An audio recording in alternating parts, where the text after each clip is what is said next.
Okay, and let's go ahead and go live. So from this point on, consider yourself live to the world for the next 2 hours. Just give it about 10 seconds before we say anything.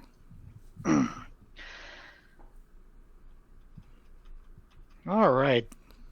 So, hey guys, welcome to episode 5 of my awesomely shitty little podcast, the Diego da Silva Variety Show, where today we'll have a variety of crap.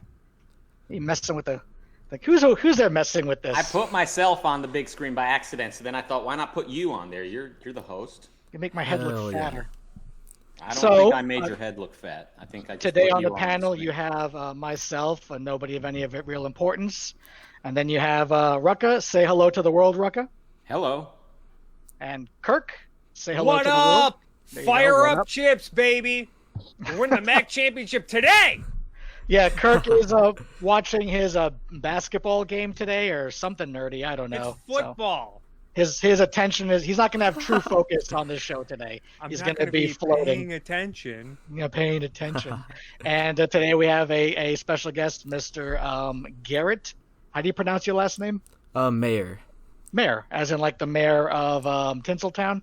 Of course, hell yeah. That's Cool, how that's how I spell it on my Twitter too. So, I believe in the description for the video that's going on right now, I have your link to your channel. But once this gets processed after 2 hours, I'll make sure all the links in the description are correct. all right, sweet. But Garrett is a friend of mine. We've been chatting for a little while, saying hello on the internet, and he wanted to hop on and say what's up. And there's Rucka, not understanding technology as usual. Boomer. What's new? Okay, boomer. And hello, chat. Hello, Sam. You're from Hong Kong. Awesome.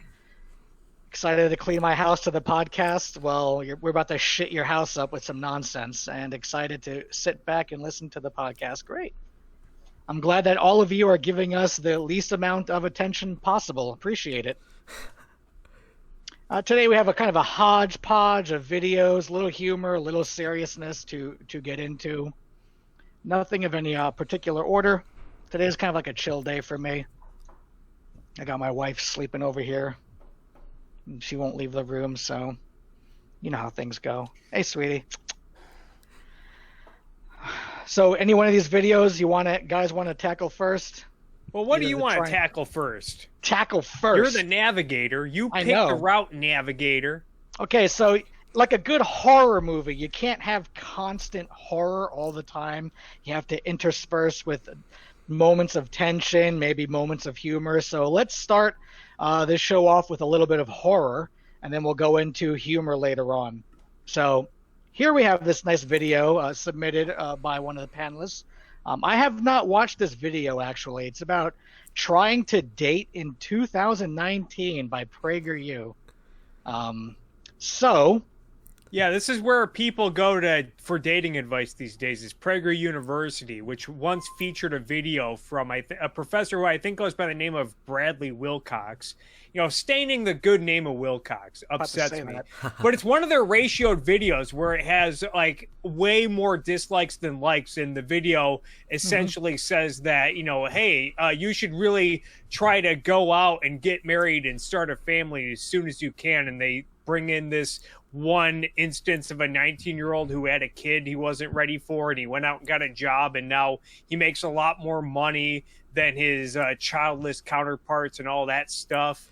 So this is where you want to go get dating advice in 2019. Is keep in context, guys, when you're on YouTube and you see a video is ratioed and it's not something crazy like the YouTube Rewind, it's typically a community that is dedicated to that YouTube content creator. So if a video is ratioed, that means the people who typically agree with most of what you say find something really egregious about the video that even they can't normally agree, unless it's like a brigading, but you need like proof of that.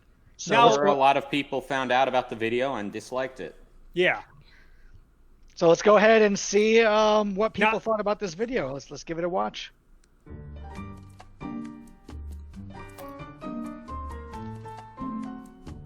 Mismatched, a PragerU show. Howdy. Hi, he must be Will. I'm Will. I'm Jordan. Nice to meet you. Jordan. Generally speaking, I'm a pretty average young woman in America. I'm a social justice activist. I attend a lot of climate change rallies. And when I'm not working to advance the causes of socialism, I write postmodernist feminist slam poetry.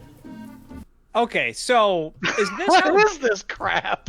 Is this how dating is? And I get this is a comedy sketch, and I know comedy usually requires some form of exaggeration, but I feel like this is so exaggerated that it's beyond being anything close to reality. And I'm curious, because I was thinking about this last night, and I was thinking, maybe I'm just old.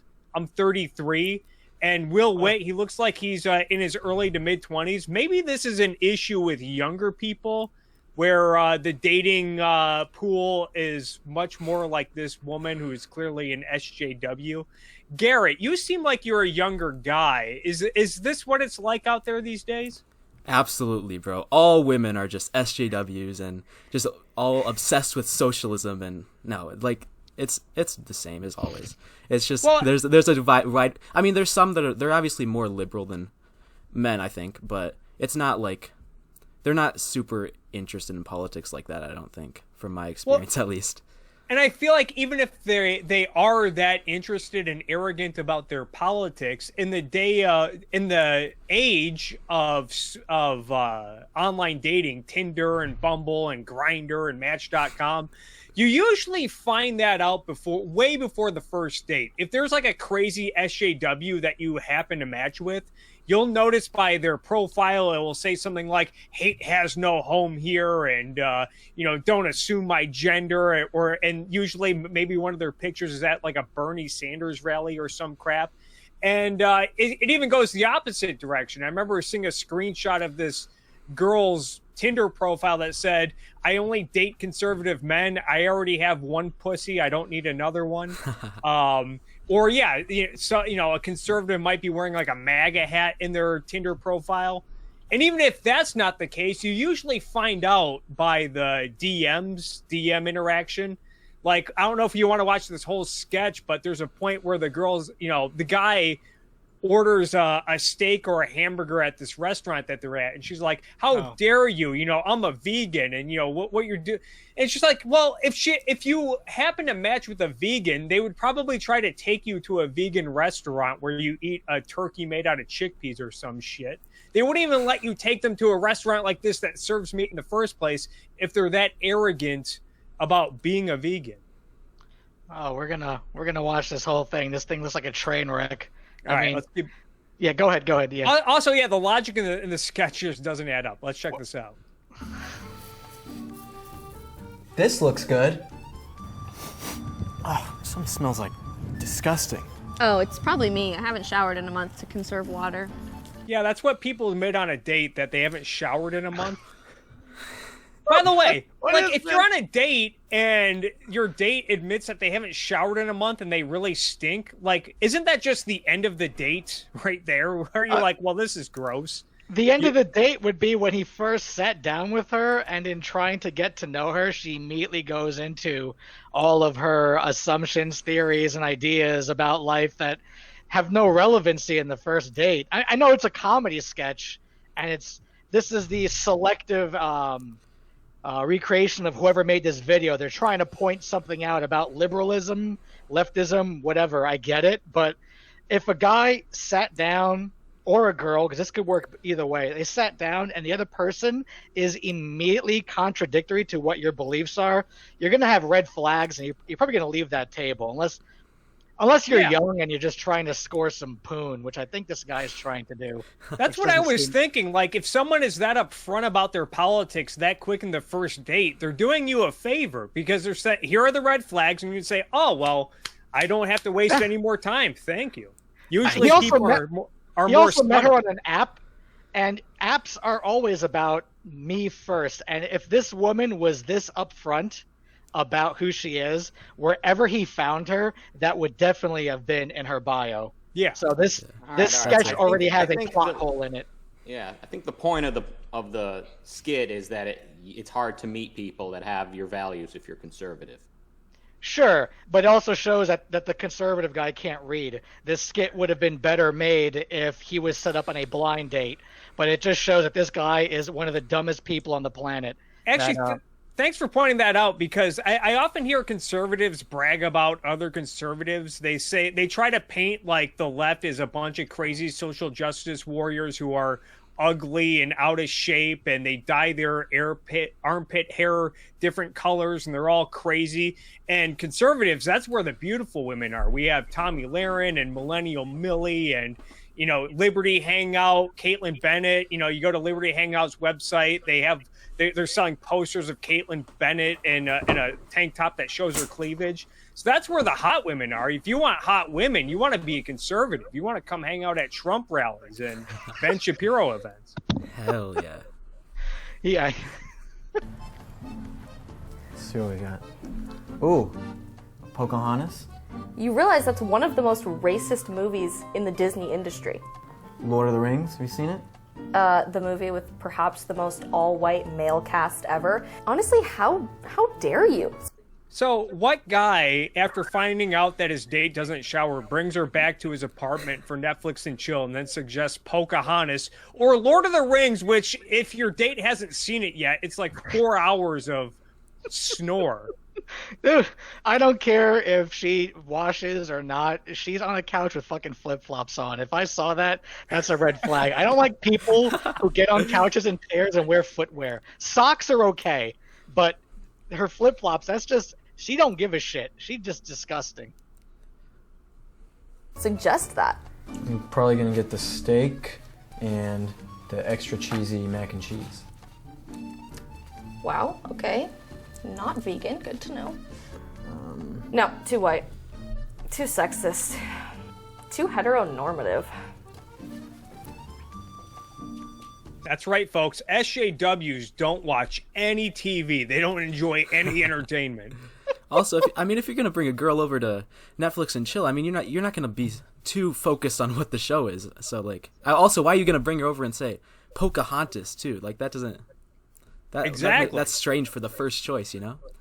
Oh yeah, exactly. Yeah, you're not. You're probably not gonna watch much of the movie, and you should always try, especially if it's first date. You want something that's fun and lighthearted. You don't want like a kids this or Lord of the Rings. So Will Miller said in chat, a guy who's desperately trying to get laid. Yes, but if you're taking this literally, because this skit wants to have his cake and eat it too. What it's showing is that a conservative will hang around a stinky woman just trying to get laid. It shows how disgusting and stupid conservatives can be. So I can see this skit is trying to make fun of liberals. Oh, I got you, but it's doing the exact same for the other side of the aisle. So. Well, yeah, and that's the other thing that I mentioned earlier.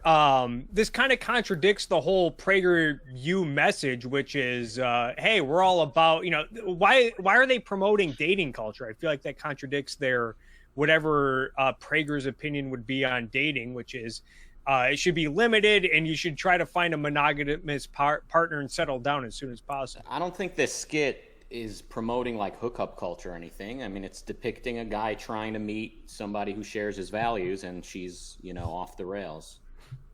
I agree. And nobody hates PragerU more than me, but you guys are like making so many like inferences from this sketch. Like, oh, what did she say? Oh, she said that in the first 3 minutes. Well, if he's there for values, the second she sat down and told him up front her values, the skit should have ended in 10 seconds. Yeah, but they're going to keep going and showing this conservative to be a dumb, pussy-chasing meathead. I think it can be hard to find. Yeah, but if you're gonna, how can you make fun of a comedy sketch for being a comedy sketch? Because they're trying to dunk on liberals here, and I could see it just them dunking on conservatives for putting up with this disgusting liberal. I mean, it's also just so exaggerated too. I mean, it's like there comes a point when it's just like too exaggerated and not even like realistically funny anymore. Aaron in chat says, agree with Rucka. You guys are kind of focusing on non-essentials. Well, that's kind of the point of the podcast, is that we watch something and some of us are more philosophical than others. Some of us see things differently. It's 4 points of view. And whether I see it the same way as Rucka does is not really important. It's kind of like radio. I'm going to see this in a certain way to induce discussion. So That's how this shit works. Welcome to entertainment, Aaron. I think it's hard for anyone to, that's what dating's for, is you're trying to find someone that shares your values, and you're always going to go on dates with people who don't share your values. It's not just like, it's not just conservatives and crazy social justice warriors. Like if I'm I'm sorry, go ahead. Well, most people are mixed, and most people, when you meet them, they're not immediately telling you their philosophical beliefs and their political beliefs and all of that stuff, but obviously they're showing that it's in the culture we live in, it's hard to meet somebody if you're conservative and looking to start a family or something like that. If you're looking for more of a traditional route, it's hard meeting somebody that shares that, because a lot of people you meet are like this girl in one way or another. If I was a conservative, for me, this video would just seem as a sort of a kind of detached from reality fear mongering. Like, this is what the dating scene is like in 2019. Like in the 1960s, if a conservative was trying to date a college girl, he would meet a perfect conservative college girl on a college campus in the 1960s. It's like, no, it's not really time sensitive just for today. And this next scene here, let's play it really quick. You use plastic straws? Like, why is he giving her a straw? That's just my thing. Is this thing is so ridiculous? Like, a waiter would give you a straw. Like, why is he giving his date a straw? Wait, he gave her a straw? Yeah. Let's rewind it. Maybe I should just pick what we watch. Like, that's usually something you handle with your waiter at this point. Just a little bit of advice for any of you gentlemen in the chat who are watching this, looking to score some Netflix and chill. If you're about 40 years old and you want to Netflix and chill, always pick the movie Legend. Trust me. Play The Handmaid's Tale.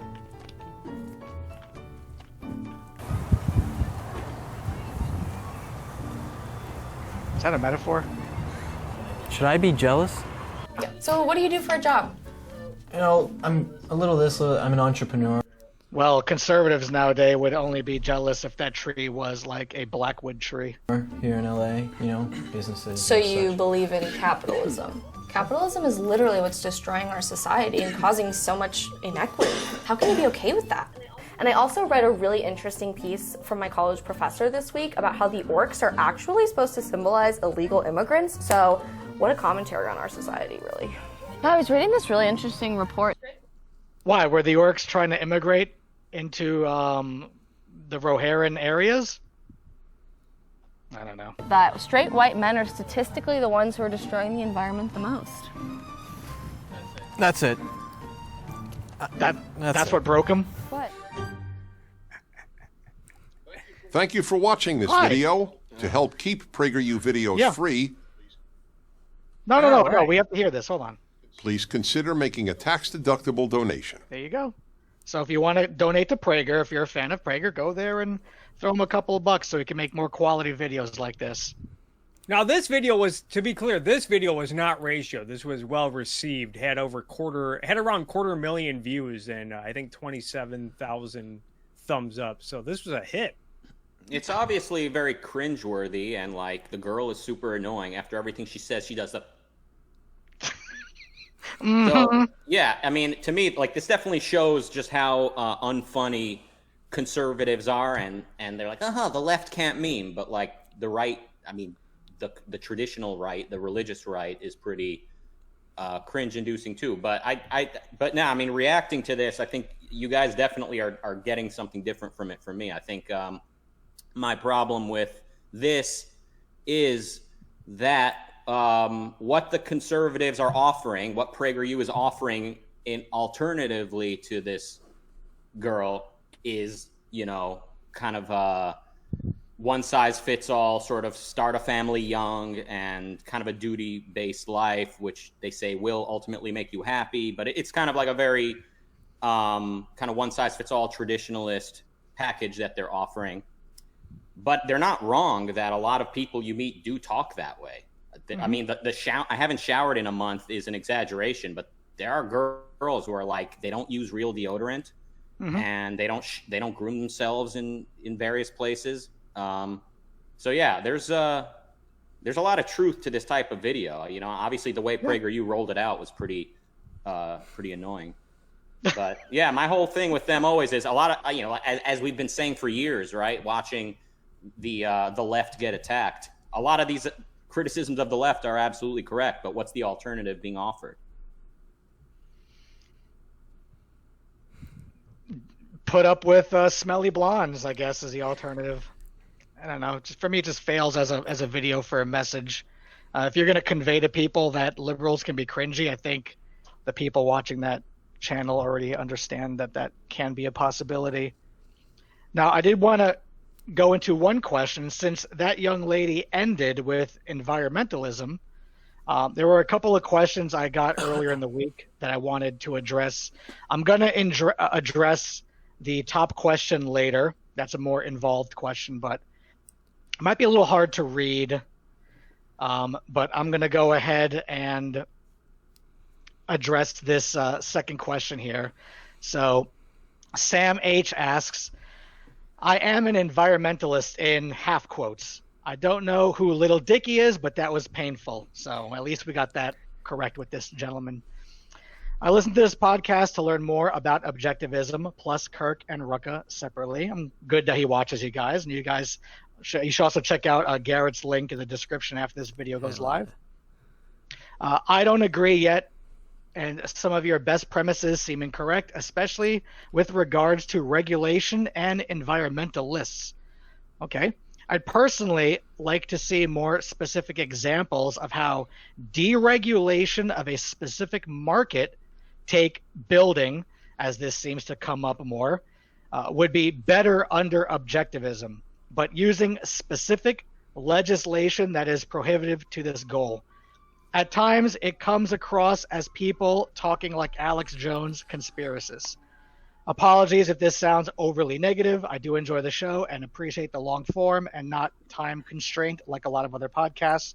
To add insult to injury, I work in the government, which deals with the private sector. Some specific regulations I work within are 100% stifling for private sector innovation. So you at least do see in your day-by-day dealings that some actions that the government takes in your life and around you does affect private sector. So I'm glad about that.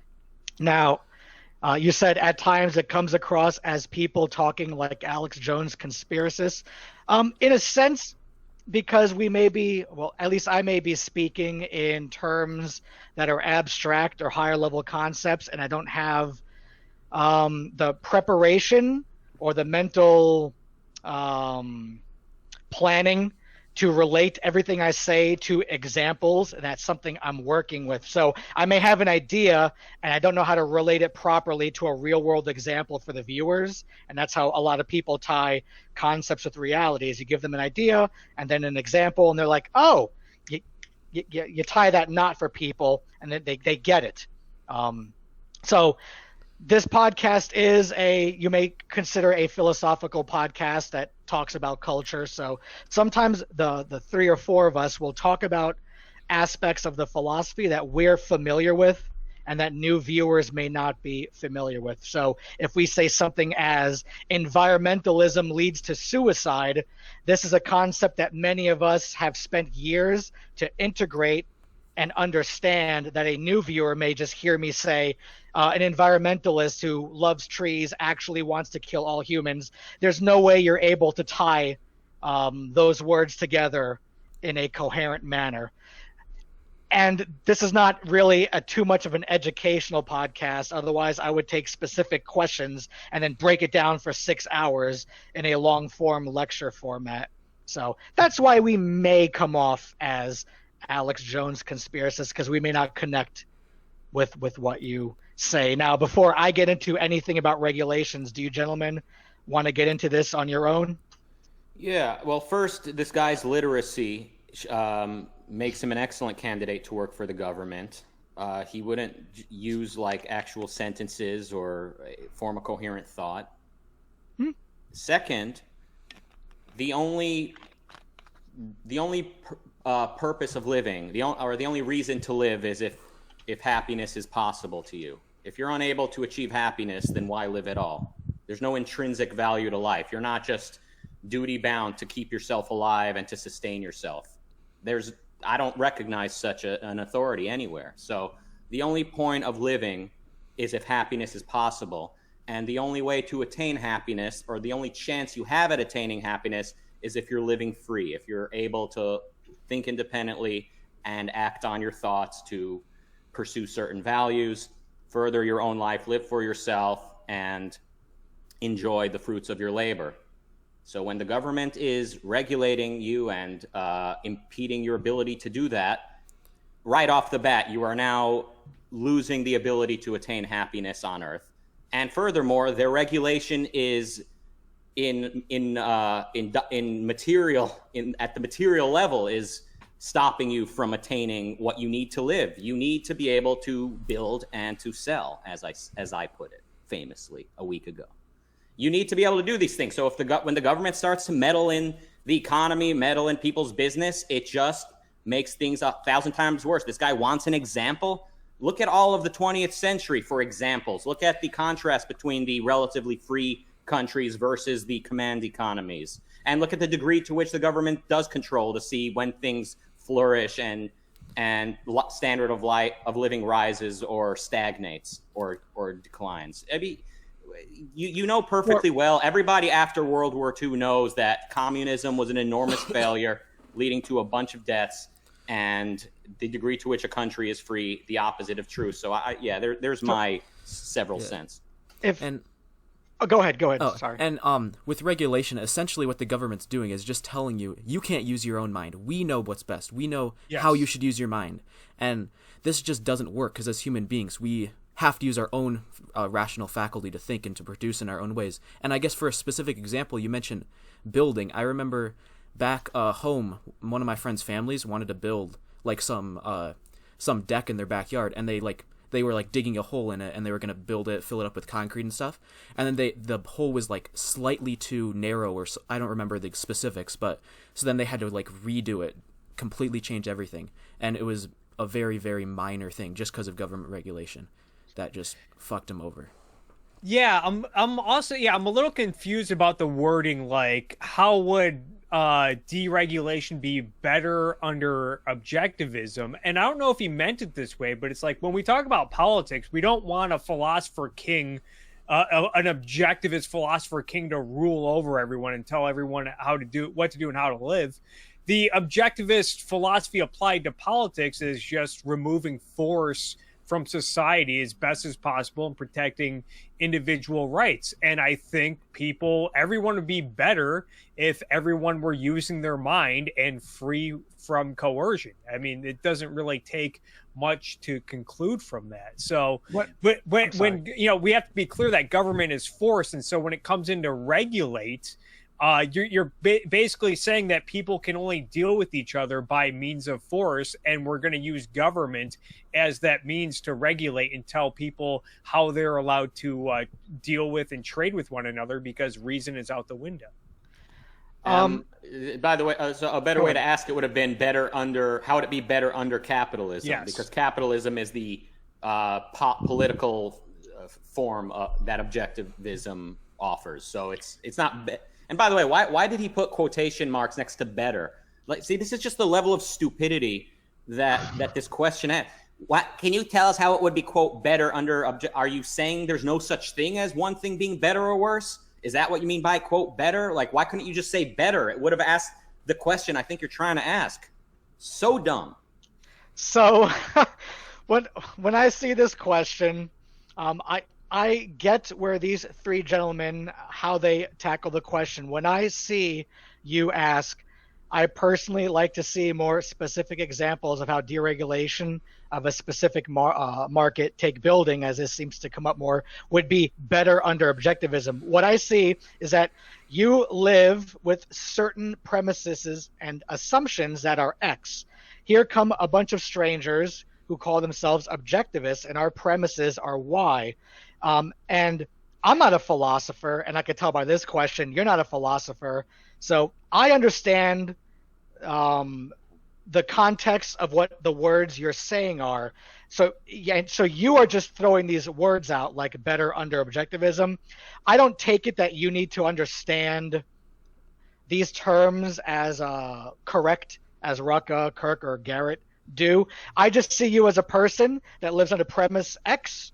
You see some new terms that may be contradicting your premises from our premises Y, and we just happen to call it a different word. So you wanted to have an example. Let's say take building. So as humans, as Leonard Peikoff would say, we're not ghosts. We have to exist on land. We need to exist in reality.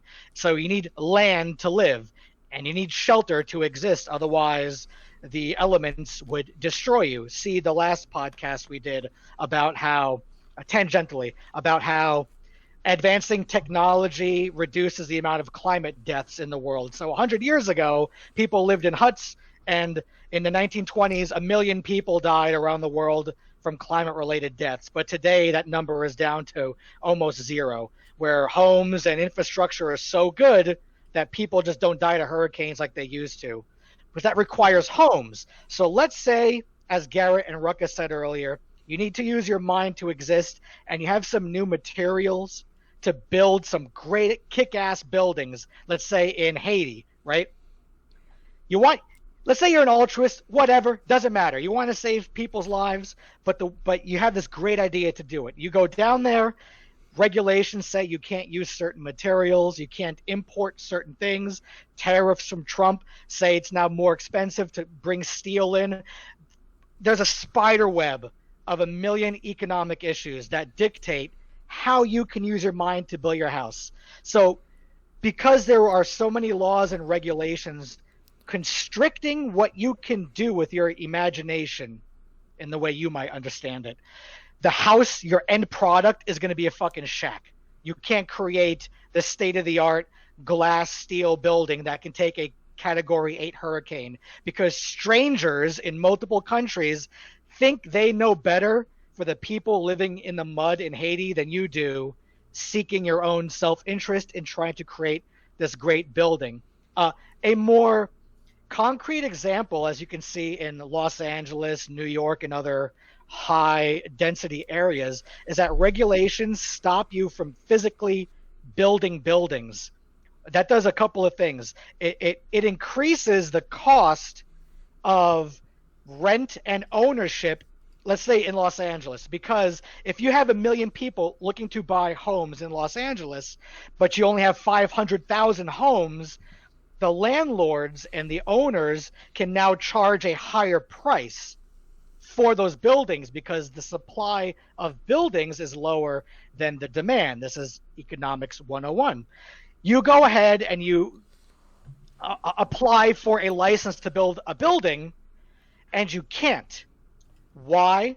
Because a group of environmentalists have helped to pass a law, through politicians, of course, that this area of LA cannot be built upon because owls live there, or snails live there, or a coyote lives there. The people of that city, represented by their politicians, have said these animals have primacy over you. It has primacy over human lives, and it has primacy over human thought and ingenuity. So the regulation that stops you from creating new buildings literally stops you from creating new buildings. And as an altruist, I'm trying to speak in language I think some of our audience might be more familiar with. As somebody who cares for other people, the worst thing you can do is restrict building, because now you have 1 million people trying to move in and they can't afford the rent because the supply is not there. And this could segue into a 3-hour talk on how cronyism creates this situation, where certain landlords, builders, landowners get in bed with the politicians to restrict the building. So you can only go through them, but that's kind of going off the beaten path. The issue with these discussions, as you say, the Alex Jones conspiracist, is while I'm saying this, integration is a motherfucker. My mind can't stop doing this. I have to go on for another 3 hours just talking about building regulations, how it fucks people over.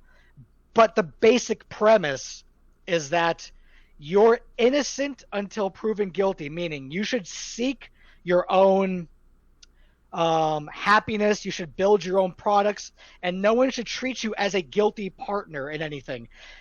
If you try to get into a industry that's highly regulated, in effect, people in the past have created like minority report kind of laws that punish future generations. So if you want to make a building in Los Angeles, you're already guilty of 1,000 things you haven't done yet.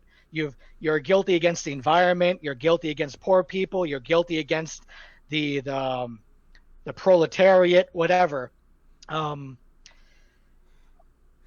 I'll stop. You guys. Mm-hmm. Yeah, I mean, so like Rand said, and I guess Peikoff repeated, we're not floating ghosts. We are not just spirits with no body. We need to be able to clothe ourselves and house ourselves and feed ourselves. We are not floating ghosts, and also we're not lifeless corpses. We're not zombies. We have a consciousness. We need to be able to pursue happiness, a spiritual value. So. Happiness is not some elective. It's not like, okay, once we're all fed and clothed, now we can worry about happiness. No, the only point of eating and pursuing your own survival is for the possibility of happiness. That's it. The point of life is attaining happiness. So when the government is regulating you, when force is being used against you, you're now unable to attain happiness. At least you're limited in your ability to reach it. So like the guy asking this question, he's starting from a position of, well, I work for the government. I have no qualms, pushing people around all day at the point of a gun.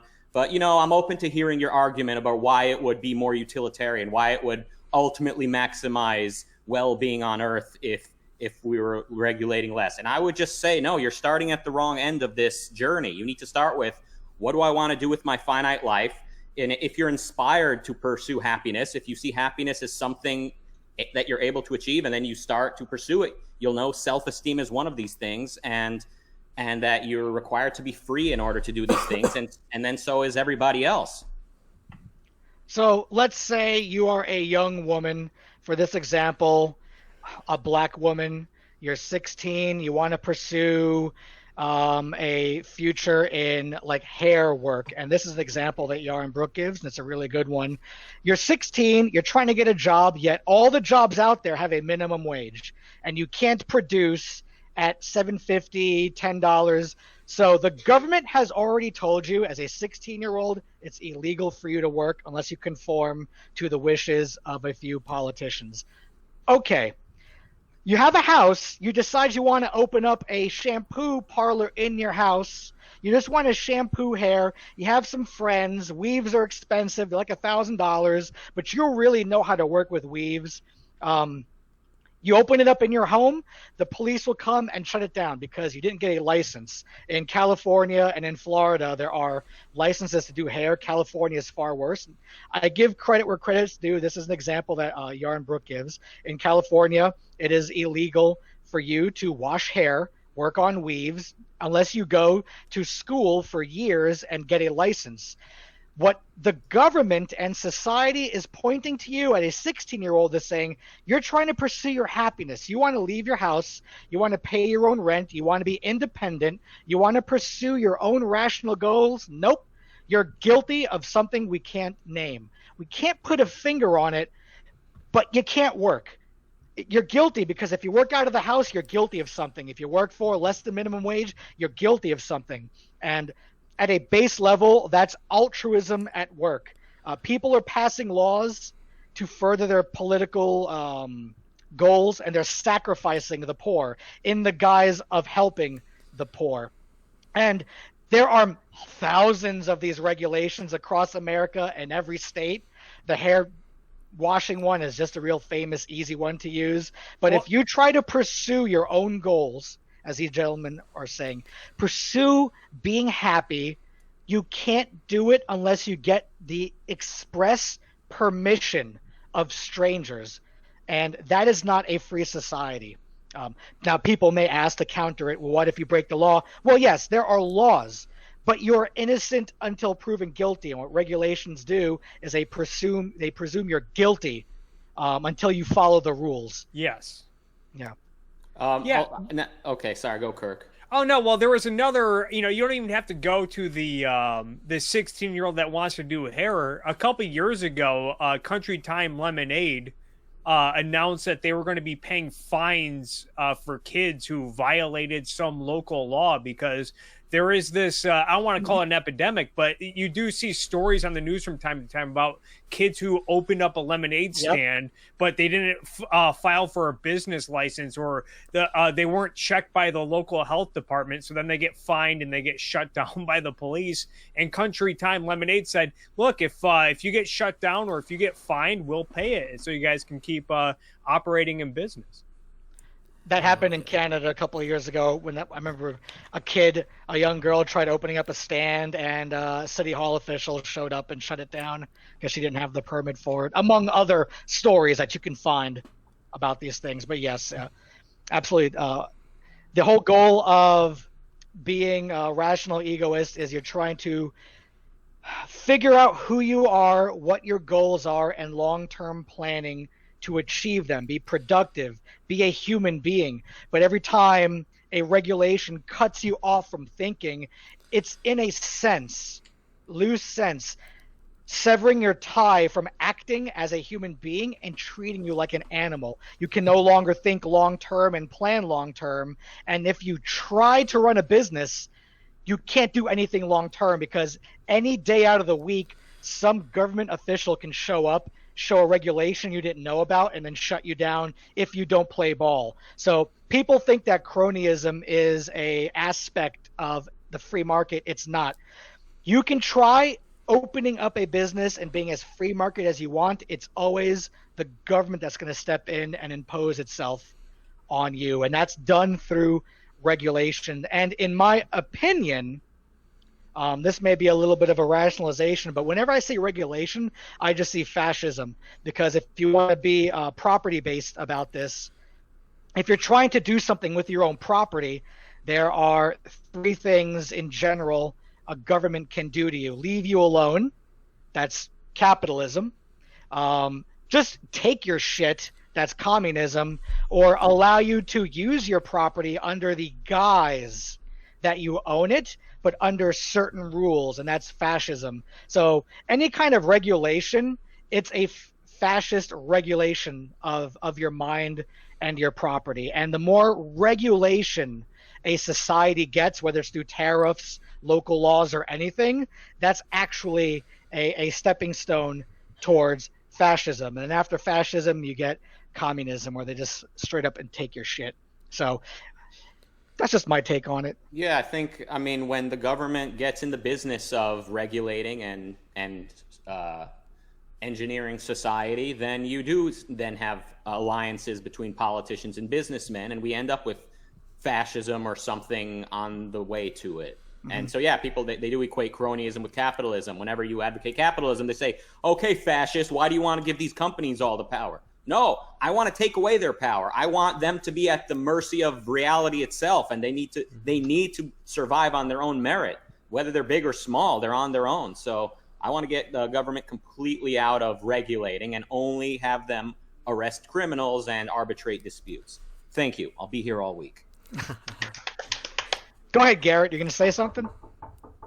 Oh, shit. Someone's knocking on my door. You get swatted? I'll check the door. I will say something. Hey, if you're at home recording this, mute the microphone. I don't want to hear. We don't want to embarrass you because, like, mom is asking why you're live on the jerking off stream. again. Record this. Muted. Hey, open the door as fast as possible. What's up?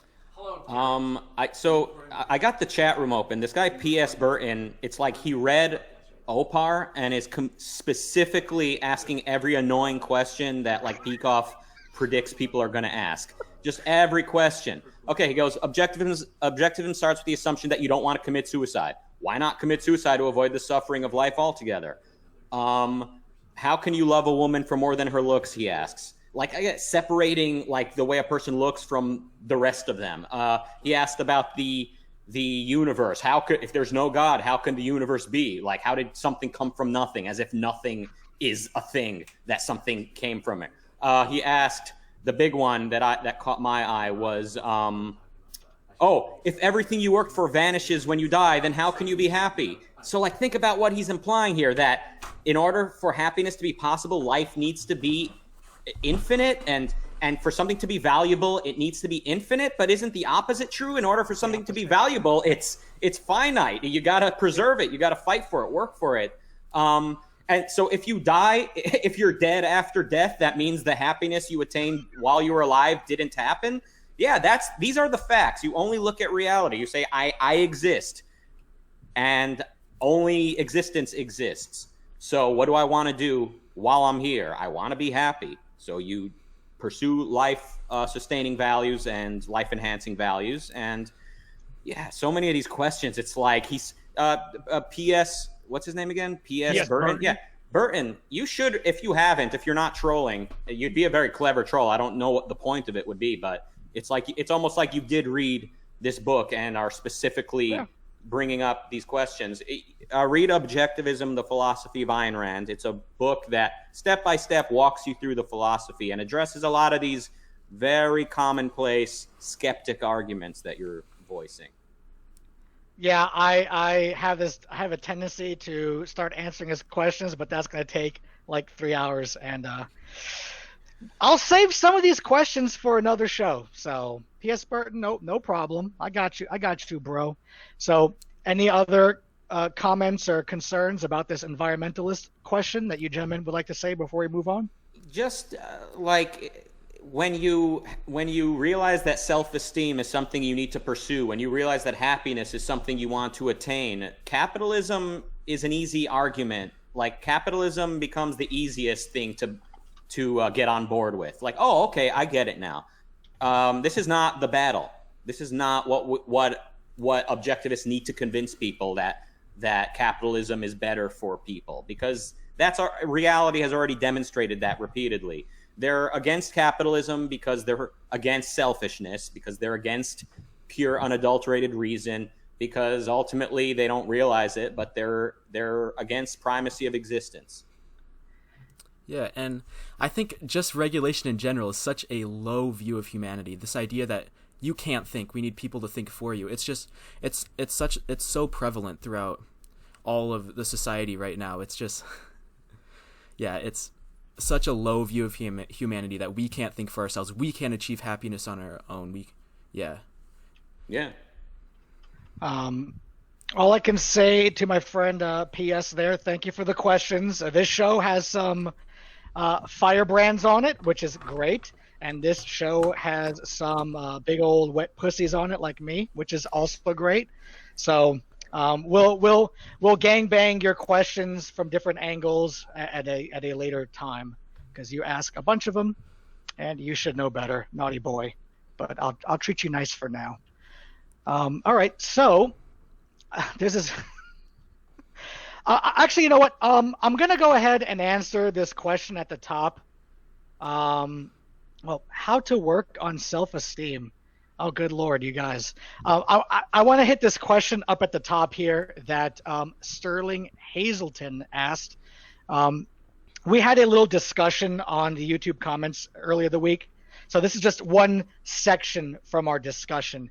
And he says, I just think mathematics and philosophy are hard to make analogous.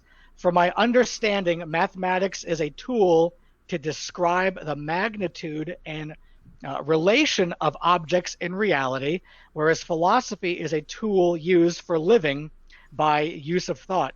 So math can't really be altered in the same way. I did not include the...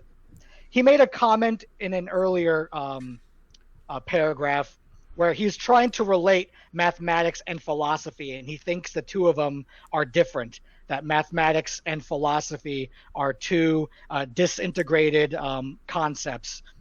And so I had prepared a really long-winded response to this, but I'm not going to do that. I'm doing host privileges. And because what you're asking is a concept in objectivism called measurement omission, and what that deals with is with concept formations. You have actually asked, probably, in my opinion, one of the most technical and difficult questions that you can ask of an objectivist. And this is not applying the philosophy to real world. This is purely a philosophical issue. And this requires a lot of knowledge, a lot of integration, and a lot of education into figuring this out. So I did prepare something long form, but I'm going to go ahead and cut it for brevity. But basically what distinguishes us from animals is that you have animals could only see entities with their sense organs, and they could identify entities, but what they cannot do is create a unit. Creating a unit is what conceptual beings like humans can do, and this will all tie into math in a second. This is why animals cannot understand math. So I'll give you an example. If you have a group of, if you're a dog and you see a group of dogs, you do not have the concept of dog. You have a blur of entities that you're familiar with, okay? But you cannot extrapolate a single instance of those dogs to create a mental unit in your mind of dog. What humans do is we can see a group of dogs, and I'm going to explain the process later, but it's instantaneous. You see a selective unit, a single dog, and from that, you extrapolate all dogs across time without even realizing it. So what'll happen is you'll go to another planet. Star Trek does this. It's kind of cute. You can see an animal that looks like a dog as far as your concept is concerned, and your mind is going to instantly integrate that as dog. Now, if the dog has antennas, there's going to be a contradiction. We're going to get to the math part in a second. You're going to integrate that new alien dog as a dog with antennas. So something is up. It doesn't fit the concept of dog. It looks like a dog, but it has antennas. Because you're able to distinguish a unit, a single entity from a group, you're now able to understand mathematics. Animals cannot do this because they cannot perceive units. We can. Because we can understand the concept of a unit, you now enter into mathematics. And because we're able to understand mathematics in the sense of a unit, we can now form more abstract concepts. So you say in the question here, from my understanding, mathematics is a tool to describe the magnitude and relations of objects in reality. Yes, mathematics at its basic core is a science of measurement. And measurement is just a measurement of establishing relationships between concretes or entities. That's what mathematics basically is. You take two things and you measure a unit that they share in between them. So we perceive things, right? Like here in reality, I can look out and I can see about 3 miles. I can't see beyond 3 miles. So for me to be able to grasp the distance from here to the moon, which is what, 240,000 miles, that means nothing to me. But 240,000 miles is 240,000 miles, a unit. And a mile is something I can perceive. It is so many feet, and a foot is about this big. So the way we use concepts to describe metaphysics, reality, the way we can think out into the edge of the universe or look down to the subatomic level, is that we're able to take concrete units in reality and measure them infinitely in either direction, and that allows us to visualize in our mind things that a dog can't do. Now, how does this relate to concepts? The difference between the alien dog and an Earth dog is, one, the physical location between Earth and the alien planet. That's different in your mind. That puts it under a new category. On top of that, the alien dog has antenna. Something about its head has different measurements. So what your mind tries to do when it sees 10 dogs, it immediately omits the measurements between the 10 dogs. They all fit under the concept of dog, but when you see that 11th dog with antenna, your mind kind of stops. It goes, I can't omit the measurement here. Something's not right. This has something different than other dogs. I'm going to stop there. Otherwise, I'm going to rant for hours, and that's not really what this podcast is about. I would advise you to read Opar by Leonard Peikoff, or Introduction to Objectivist Epistemology by Ayn Rand. They tackle this in depth, but math is philosophy. They are one and the same at the most fundamental level. Now, just saying that is going to set people's minds on fire who are better objectivists than me, but I'm just saying this in a context that don't think that math as like a Pythagorean idea, like it's math is out there and it's not in here. No, math is a relationship between your mind and reality, and math and Ayn Rand is the only philosopher in history, the only one that integrates reality with the concepts in our mind, and the way she found how concepts work is through math. So the takeaway is that math and philosophy are more integrated than you've been taught or led to believe. And what I've said today is not even a primer or a scratch of the surface. Yeah. I advise you to read those two sources I said earlier, or go on YouTube, check out videos of other objectivists who speak about this issue. But that, yes, math and philosophy is integrated. Without our ability to understand math at the most fundamental level as a unit, we wouldn't be humans. Well, we're integrated in that sense. So that's all I wanted to really rant about on that. If you guys had anything you wanted to say. Well, yeah, I would say math is a result of philosophy. You could not have math. You could not reduce your perception. You could not reduce reality to a perceptual level if you did not believe that you could use your senses to observe reality to begin with. It is a result of an epistemology that pays at least some respect to reason and logic. And you mentioned the two books earlier, Opar and Introduction to Objectivist Epistemology. Harry Binswanger mentioned a few months ago, or he announced a few months ago, that he's making a book about epistemology and math. And I think it's a collection of his essays on the topic over the last few decades. So I would say look out for that, because we're going to get more material on this very subject. Yeah. So this is the big, this is the battleground. Like, this is the, whatever the metaphor is I'm looking for. Like, this is where, this is what separates the men from the boys, asking about math and philosophy and the relationship. So, guys, if you are interested in this, pursue this further. I think my understanding is that Rand uniquely kind of integrates math with epistemology. I think she points out how when you perceive an object, that object has a certain measurement, and everything has a measurement. Everything by having an identity is confined to a specific measurement. And yeah, there's also mental entities.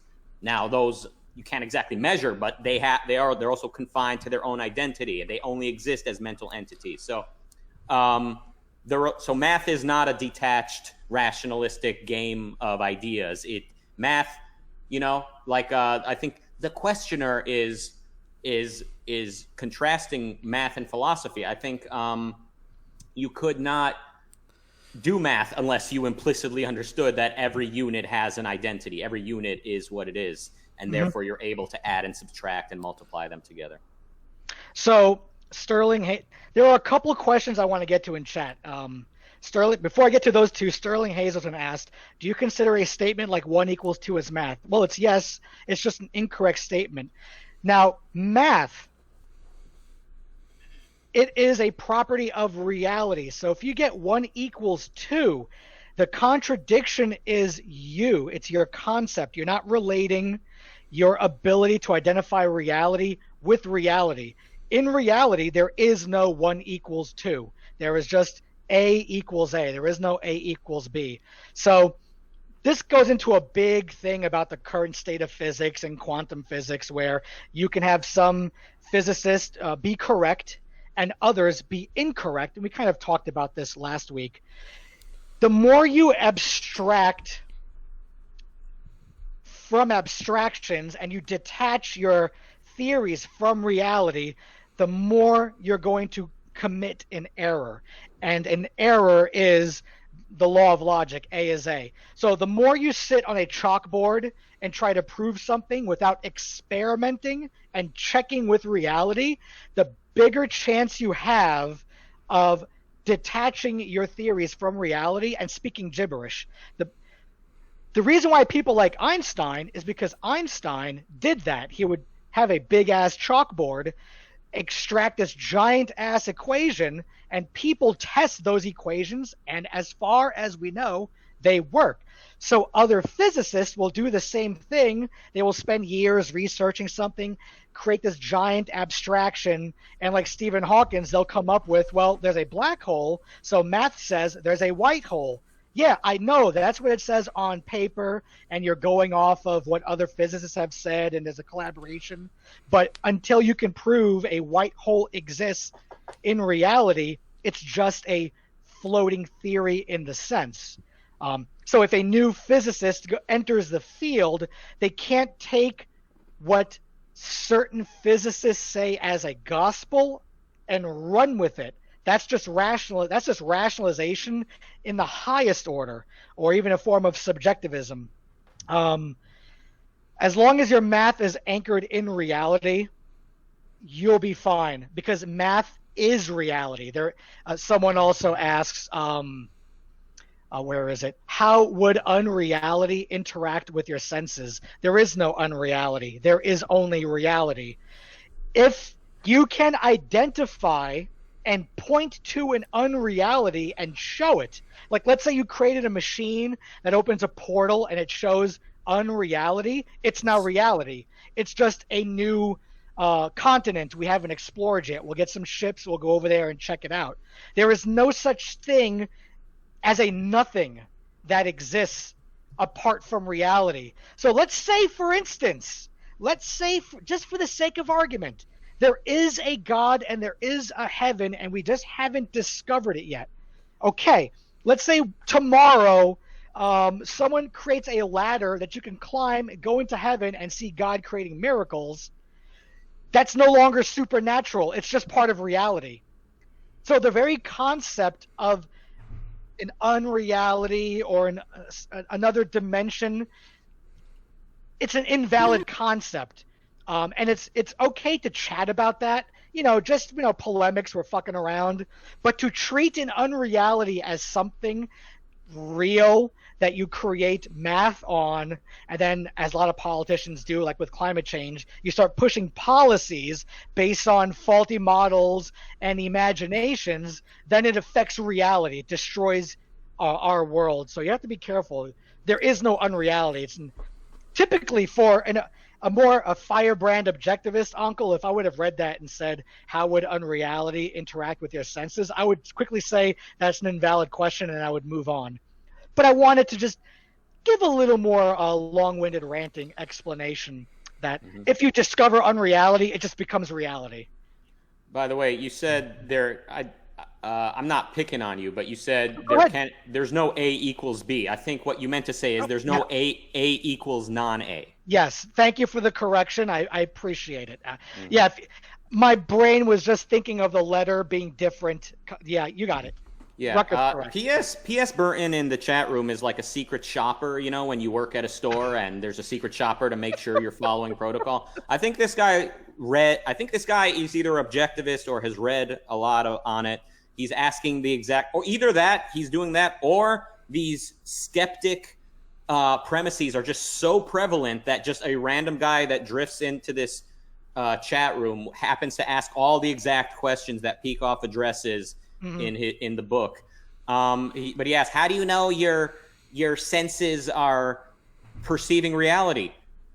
As though there's another means of perception. As the only way you can even talk about perception is if it begins with the senses. You only know you exist. You only know anything exists because you perceived something with your senses, because you sensed something in the first place. So to speak about reality, quote unquote, as if it's something that doesn't relate to what you sensed in the first place is I think what we would call a stolen concept.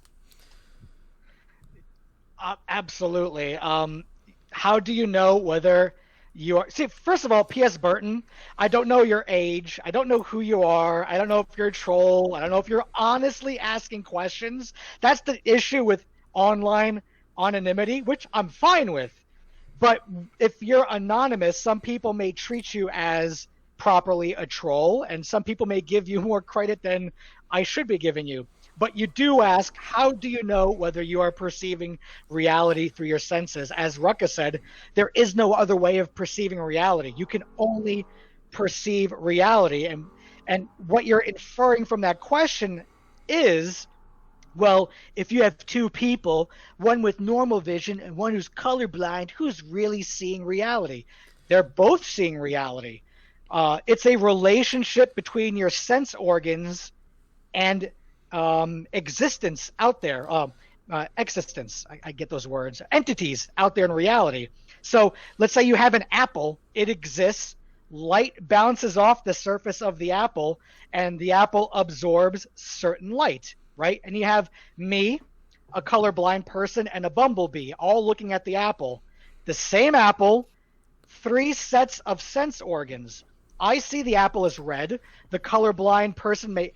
I know they're not black and white. I know that. But let's say he sees the apple as gray, and the bee sees an ultraviolet color that neither of us can see. Are any of us seeing a reality that the other one is not experiencing? No, we're all in the same reality. Humans can create a device that can see ultraviolet issues, or I could put glasses on that makes me colorblind. The issue is that it's a it's a relationship between an entity, the properties of physics acting on that entity, and your sense organs. And then you may ask, well, why are our senses different? This may not be a correct answer, but in reality, different living organisms have evolved to live in specific environments. So the bee has evolved that its sense organs can perceive the ultraviolet spectrum. We have evolved where our noses aren't as good as a dog's or cat's, because that's not we use our mind to survive. A bee uses its senses to see flowers to survive. A dog needs to smell to survive. So different living organisms have developed different sense organs to survive over time. But we all live in the same reality. We all perceive the same reality. And given time, let's say the human, let's say I'm a scientist, the colorblind person's a scientist, and the bee is a scientist. Given 100 or 1,000 years, if the three of us study that apple, we have different starting points, but the facts about that apple are all the same. Eventually, the bee will discover the black and white vision and the color vision. The humans will discover the ultralight vision. This then tiptoes into the dangerous territory of infinite knowledge, of epistemology. Well, how can you know everything about something, which I'm not going to get into? But the point is, how do you know whether you're perceiving reality through your senses? I don't know. Go walk through a wall and let me see what happens is the best. Yeah, Eyal in the chat room says, yes, but how do you know that the senses are the only way? Well, what other way could there be? What, just something occurring to you? What could possibly occur to you had you never sensed anything? If you had never had eyes that work, never had a sense of touch or of smell or of taste, or of hearing, what would you even be thinking about? What prophecy would hit you? What would it say? How could it communicate to you? How could the spirits tell you what's true if you have no words, no images, no sensations whatsoever to contemplate? Do you see what I'm saying? Yeah. Asked the thing that Rucka touched on. I didn't want to get into. They're asking about the primacy of like omnipotence. They want to know, how do you not infinitely know everything? Because your sense organs only allow you to perceive reality in the human sense. That's how you are. If you were born a dog, you would only see reality as a dog, but we share the same reality. Did you want to? Sorry. Air, if you can point to me, I don't know, let's say you're 25 years old. If you can point to me when you were 13, you woke up and you were a dragon with 9 different senses, and now you could smell Jupiter, and then you reverted back to a human being, even that wouldn't dismantle what we're saying. It's actually kind of reinforces what we're saying. Yeah, it's more sense data. Yeah, but you could only know what your senses tell you, and your senses, I hate even saying that term, senses tell you, because your senses don't tell you anything. Your senses are passive. They just exist. What the living organism does with the sense data then is survive on whatever means they can. Like a worm can sense vibrations in the ground, maybe it can smell immediate plants. It exists qua worm, and the senses allow it to survive. But it's the same earth, it's the same worm, and if that worm had some sort of ability to eventually evolve and form concepts, let's say that worm evolves into a human in 4 million years, it will get the same facts about the earth around it that you and I get.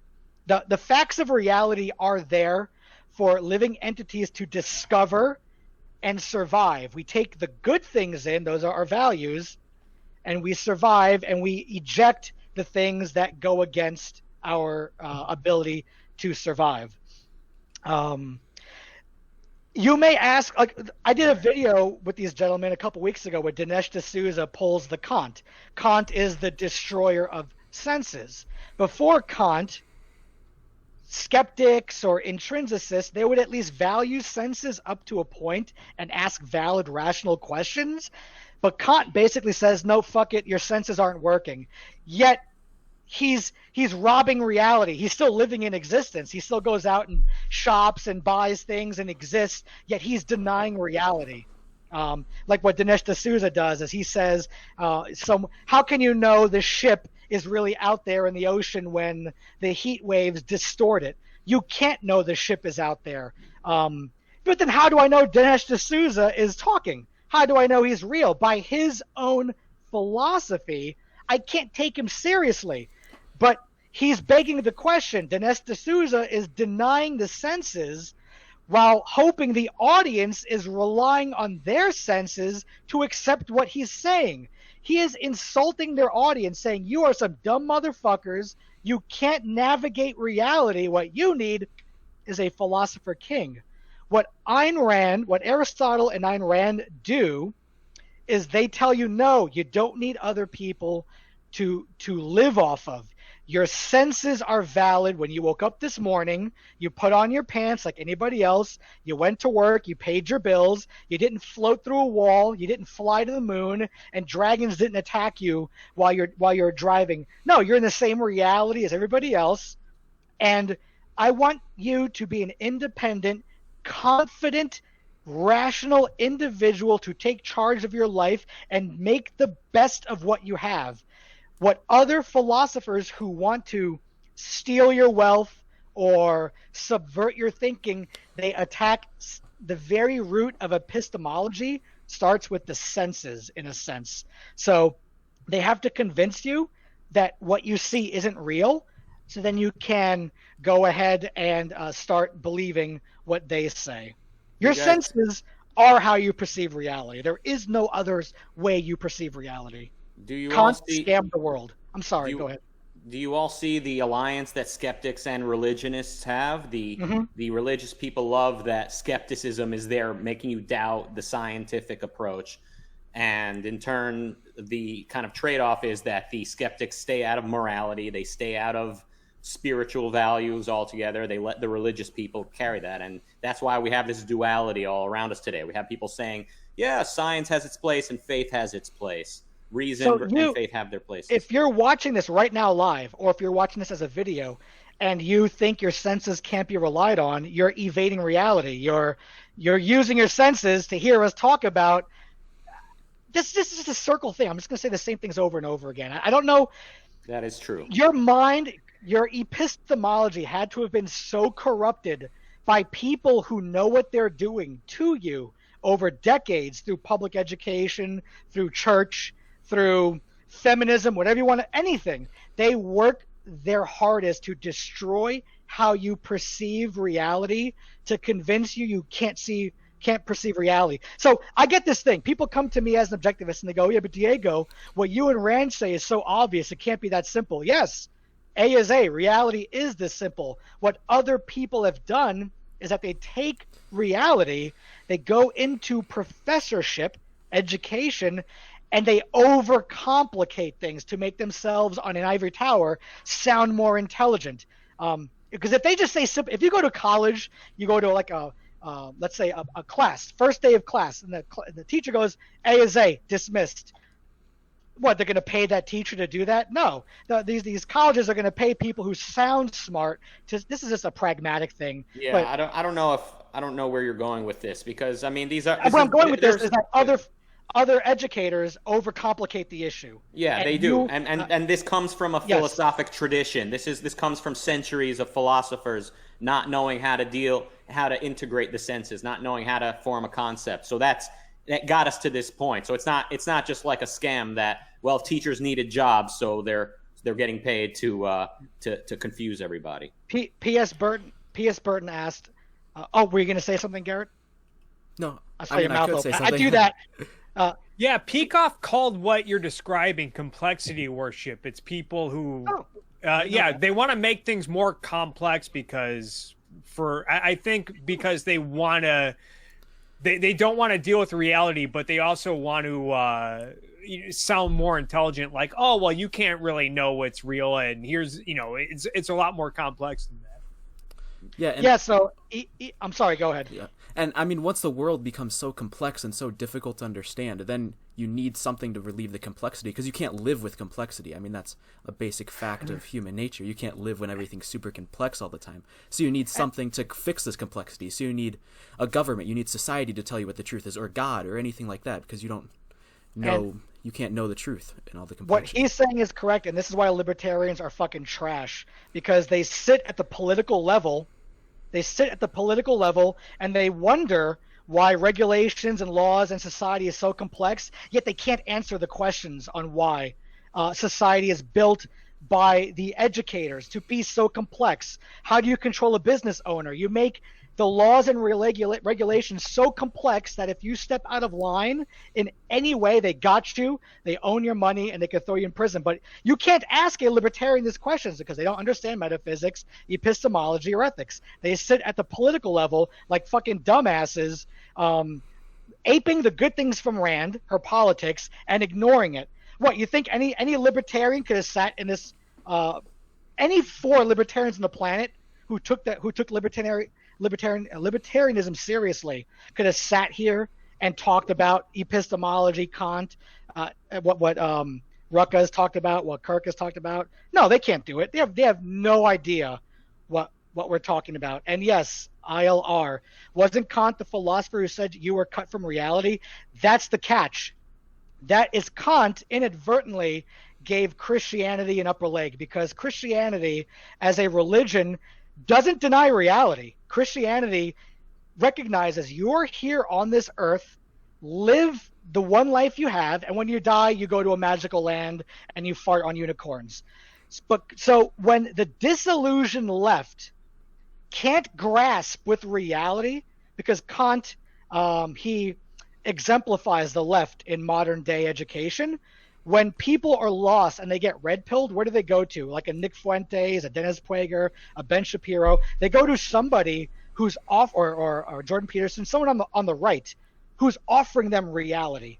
And this is the classic battle between religion and nihilism, where you get your ethics. is because at least Christianity gives you a reality to step on. While if you become a raging environmentalist or a raging feminist or a Nazi or whatever, there is no reality. And the only way you can live is through somebody else. And that's the danger of the false dichotomy between the modern day Christians in the West and the nihilistic left, is that, yes, the left offers nothing of substance that people implicitly need. So then they hear Jordan Peterson fight for free speech, Dennis Prager fight for this. Yes, that's what I've been missing. And then they go ahead and get let down another alleyway of false epistemology, etc.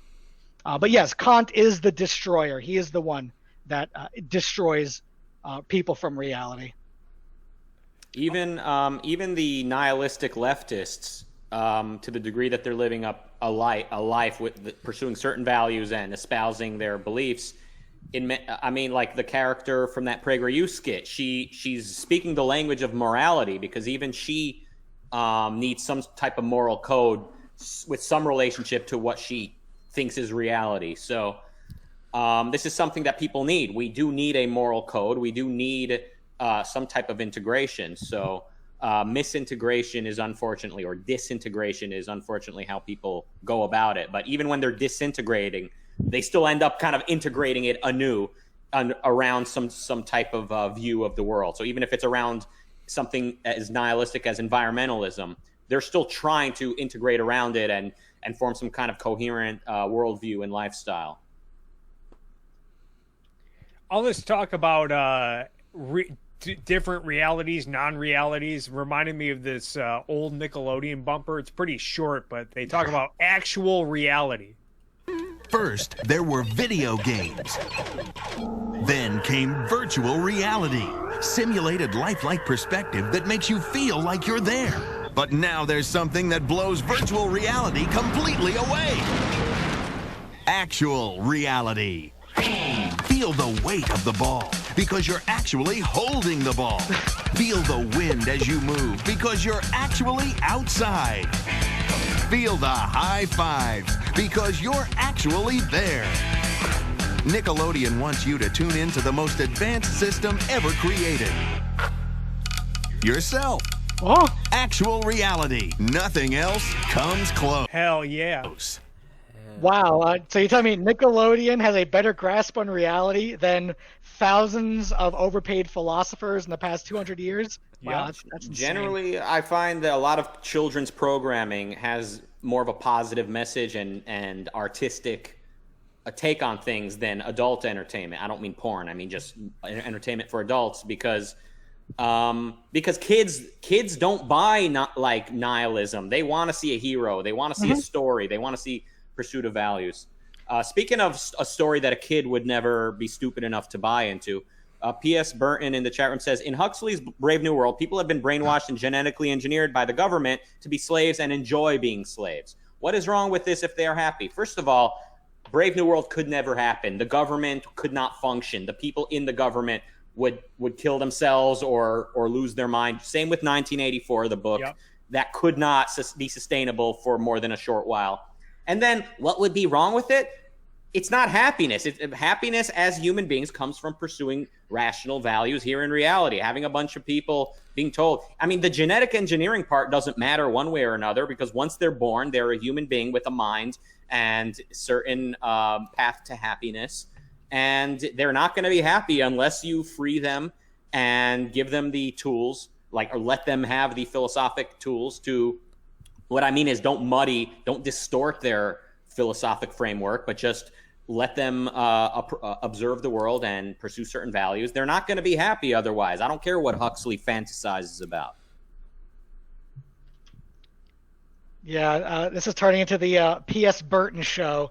Yeah, I don't know. He's got to be trolling. I mean, it's a good troll. It's good questions, but I don't think he's questions. Yeah. How can he be unfamiliar with objectivism asking these questions? And he said, "I'll read OPAR," and he knew the acronym. Yeah, this is hilarious. Hey, but guys, if you're watching this next week, come in and tune live because we'll answer your questions no matter how silly they may or may not be. And once I get 1,000 views, you're gonna have to be paying for this. Oh, speaking of that, real quickly, I just wanted to do this segue right quick. I will be setting up a Patreon for this in the next week. Wait a minute, you're not going to use locals? I signed up for that, but we'll get that. Helping the left. We'll get into that malarkey later.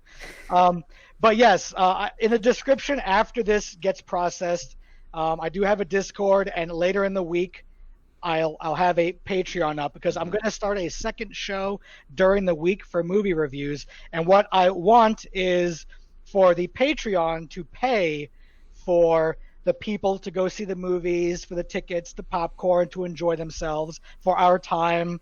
And then that'll create the second show. And I would also like the Patreon to eventually pay for this show, so then I could also divert my funds to make another show. This is investment and long-term planning. This is how it works. So Patreon I feel comfortable after a month and a half of doing this, of having a Patreon up all week long. I wait for these for this show. I'm excited for it. I love doing this stuff. This stuff is great, and I get real good engagement from you guys. So people have been asking me, is there going to be a subscribe star? Is going to be a Patreon? Yes.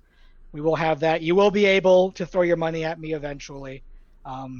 So that will happen. And in a couple of weeks, once Patreon's up, the cost for the movie episode is not going to be as much as this one. So that one should be up quickly. But I do have a passion for the oft under-discussed section of philosophy, aesthetics. That's actually my favorite branch to talk about. Movies, literature, art. I love talking about those things. I will say this for you guys watching: if you're not trolling, and if you find the things that we're saying interesting, even though to you it may sound a little Alex Jonesy, you're free to peruse the literature on your own, dive into objectivism anywhere you want in aesthetics, politics, metaphysics, and then from there, you can't put it down. Once your mind's, for the first time in your 30 years on being on this planet, once you start integrating that first piece of knowledge that you've never integrated before, it's like a drug.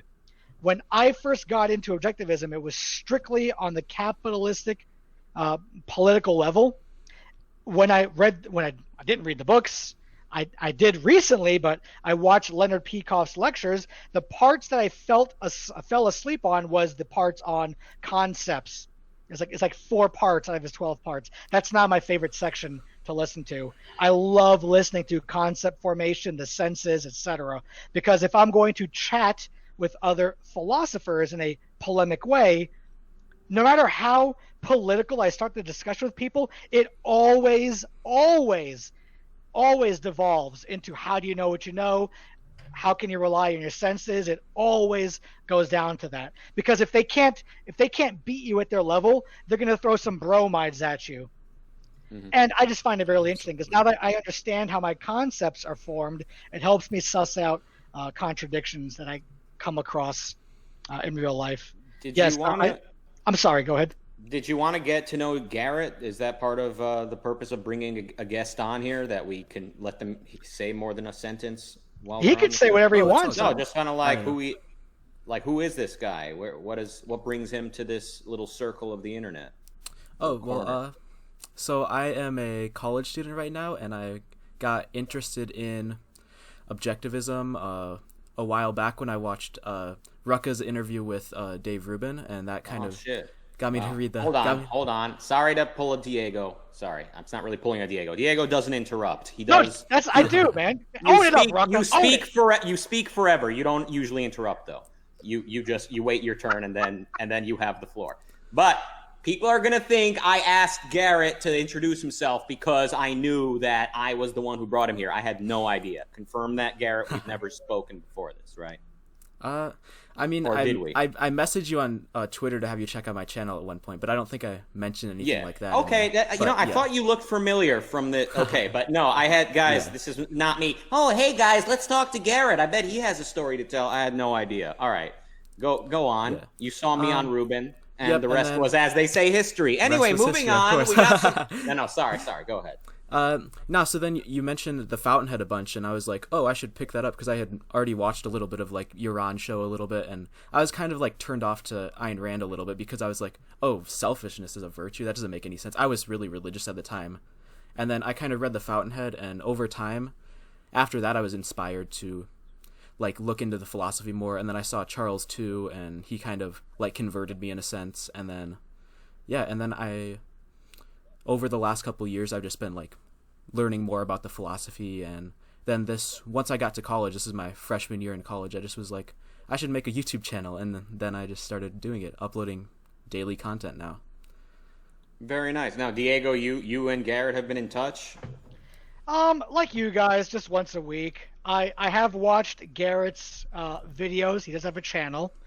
And the thing with him is that, like me, he is learning, and absolutely, he gets most things correct, but there are things he currently did a discussion with a gentleman called Anarchy Seeds, where I wanted to pull the hair out of my head watching the entire thing, where he's debating a Rothbardian, not debate, he's having a discussion with a Rothbardian anarchist, and they agreed on way too many things. Garrett let this guy step all over him the entire time, and I was thinking about this, like even bringing this up, because I told Garrett I'm not bringing him on because of a specific issue. Like with Existence University, there was a couple things I wanted to chat with him about.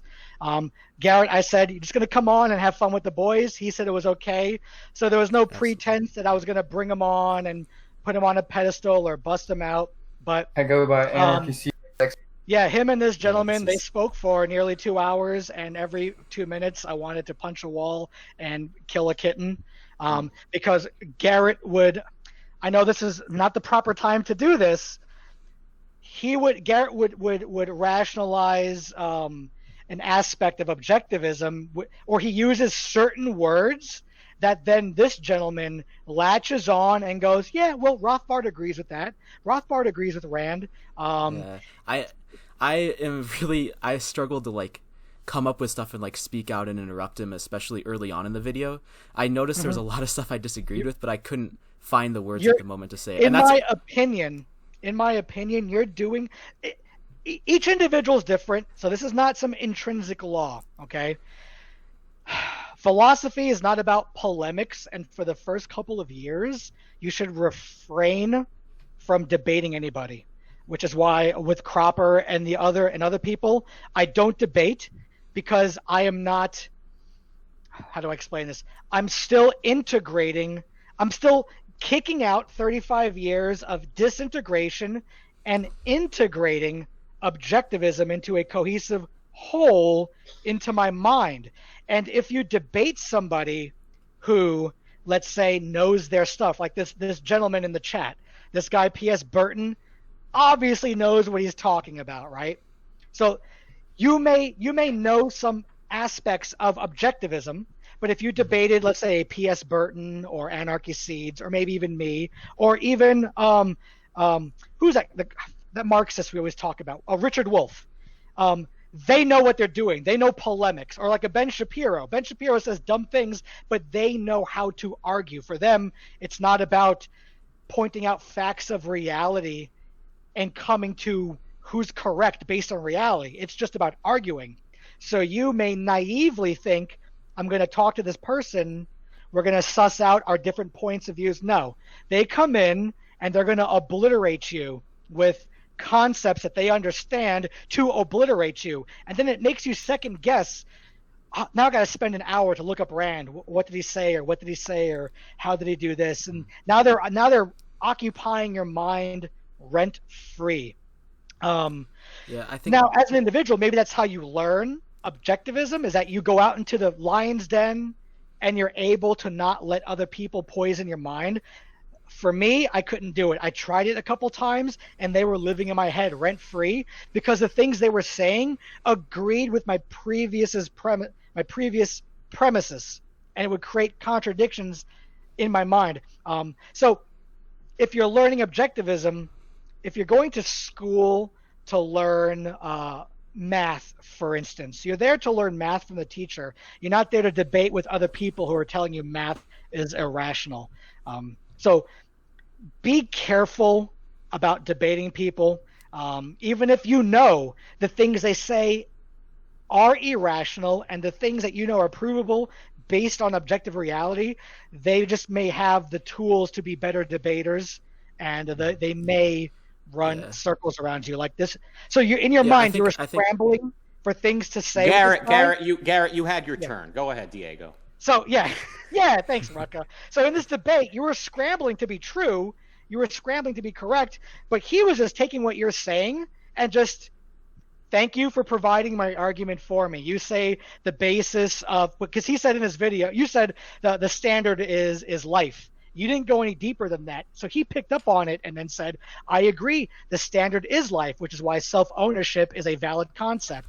So he took the things you were saying, applied libertarian trash to it, and then danced around you. So I enjoyed the talk, but I saw it for what it was, and that's why I didn't bring it on to the show, or I didn't bust you out in the back for it, because like me, people can watch any of these videos and bust me out on things. I put myself out like that, but for you, just be careful out there. I do notice a flaw with Garrett, though, and I noticed this with Yaron Brook too.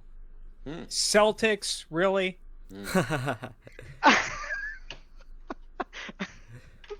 There goes you Kirk. a Lakers guy? Pistons. We got a lot more championships than you guys.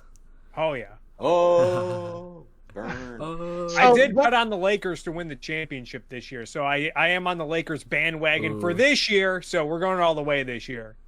Yeah. What is this? So, what was your takeaway from having this discussion with this anarchist? I just realized I'm not super solid on a lot of concepts, and I need to be a lot more willing to like take a stand when he says something that I disagree with, but I also need to have obviously better integrated ideas of how to take the stand against him. And I think, I don't know, I personally do like discussing with people even when I can't necessarily come up with the best responses, because it does lead me to think and go out and find the right answers to things, because I am confident that a lot of the stuff he said, I would have good responses if they were thought out a little more. I just wasn't super quick on my feet and wasn't as willing to argue against him, I guess, and a lot of points I think in the video. The way I approach I don't do one-on-one debates in the sense no one is going to change the other person's mind. That's not how people work. What I would do is go in a debate with somebody with an audience, and my point is to ignore the other person completely, just give my side of the issue and let the individual minds in the audience draw their own conclusions. It has taken me 4 years of my own introspection and learning to come to where I am right now.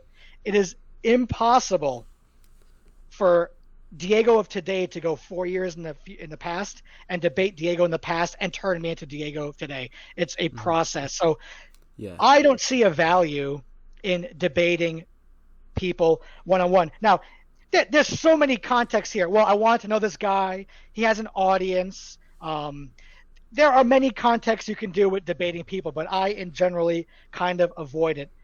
You did say something where you were worried about getting the facts while talking to him, and that's a confidence issue, which I've actually talked on this show with these gentlemen a couple weeks ago, where I'm working on my confidence because you're young. So for you, it's going to take, in my assumption, it's going to be easier for you to gain that confidence than it would be for me, because I just have a lot more baggage. But when you're talking to somebody, and let's say you say the standard of value is life. So Mr. Seeds here says, yes, well, that's what Rothbard says, and that's why self-ownership is correct. You can say it's no, you're wrong. You're taking it out of context. And then he's saying, what do you mean? you can say, I can't explain anymore at the moment, but you're incorrect. That's all you have to do. That's the confidence. You don't have to sit there and extrapolate a point for 20 years. You just have to say your point and then move on. I feel like I want to at least try to give some sort of justification for that, because I don't feel like that's an argument in that sense. But who are you giving the justification to? It's just between you and that gentleman. Not to you. There's also like an audience watching it there that would see that and be like, oh, he doesn't actually know how to argue for this, and there's no argument behind it. But you're falling into the trap of debating with somebody who is more knowledgeable in debates. Is that it's like when Jordan Peterson got in front of ARI, and then you had 4 or 3 objectivists plus a Dave Rubin or whatever speak to Jordan Peterson. All people took away from that was, who are these intellectual objectivist giants if they're just kowtowing to Jordan Peterson and agreeing with Jordan Peterson and not providing any kind of pushback? And these are people who know better. If you have a debate or chat with Anarchy Seeds and a new person's watching it, you have an objectivist and a Rothbardian, and everything you say he agrees with, and you don't really push back on it, the takeaway is the other guy's correct. You're providing the ammo for the other guy to use. Yeah, but how effective is it to say you're wrong and I don't know why? I mean, that they're both. It's all not. Look, I mean, it's generally. I mean, this is a big body of work. Philosophy is big. It's heavy. That you make one. It's like a machine with one screw misplaced. The whole thing kind of malfunctions. I mean, something we can all do more often is remind the audience that we are students here. We're students of objectivism. Absolutely. We're learning this as we go. So there's a lot that you can be insecure about or shaky about when you're going up against a seasoned anarchist. Garrett, it's okay if I put a link to your channel in chat? Yeah. I already did. Oh, you did? Oh. Thank you. Okay, cool. Well, thank you very much. So I thought we could spend the remaining time here with just a good rant from Diego. What do you say? What you got for us? What do I got for you? Okay. Oh, so, 2 days... So before I get into this Florida shooting, do the 3 of you like to talk anything that about interests you, or you're just passerbys watching me rant? I mean, that's everything that's been discussed so far. I've got nothing on. If you're ready to move on, I am ready to move on. All right. Putting P.S. Burton aside for now, I'm going to put out. So there was this shootout in Florida 2 days ago, and are either of you gentlemen familiar with this story? No. At all? I saw some people talking about it on Twitter, but I haven't seen any of the video or read too much into it. Okay, so this is going to be an argument with me against myself, against people on Twitter who can't defend themselves. Okay, great, no problem. So 2 days ago here in Florida, they opened fire when the gunman shot at them, leaving drivers in rush hour traffic panicked and scrambling as police took cover behind people's cars and trucks. In the end, the 2 men who police say robbed a jewelry store and hijacked the UPS truck were killed. But so what had happened was, here's a silent video. I'll let this one play. These 2 gentlemen, well, that's being very kind. These 2 animals robbed a jewelry store at gunpoint. From what I heard, they fired in the jewelry store. While driving this UPS truck, they were firing out the window, and the police chased them for 20 miles. And the police were doing the typical follow behind, not engaging, for as long as possible. You can see in certain shots over here, if I could pull up one in particular. Oh, I think we might get to it once they hit the highway. So they're just chasing until the truck finally gets to a point where it can't get any further. It hits traffic. The truck can't move any further. Now, in the truck, it's the driver of the UPS. It's a completely innocent bystander, okay? They hijacked it, took him hostage, and he was driving the truck. So in the truck, it's two criminals and one innocent hostage, okay? Once the van stopped here, the men inside the van started shooting out at the police officers, okay? So what the police did was, see the police fanning out here? You're going to see in this shot, like his gun fires off in this shot right here. Boom, fires. And then the police light him up, right?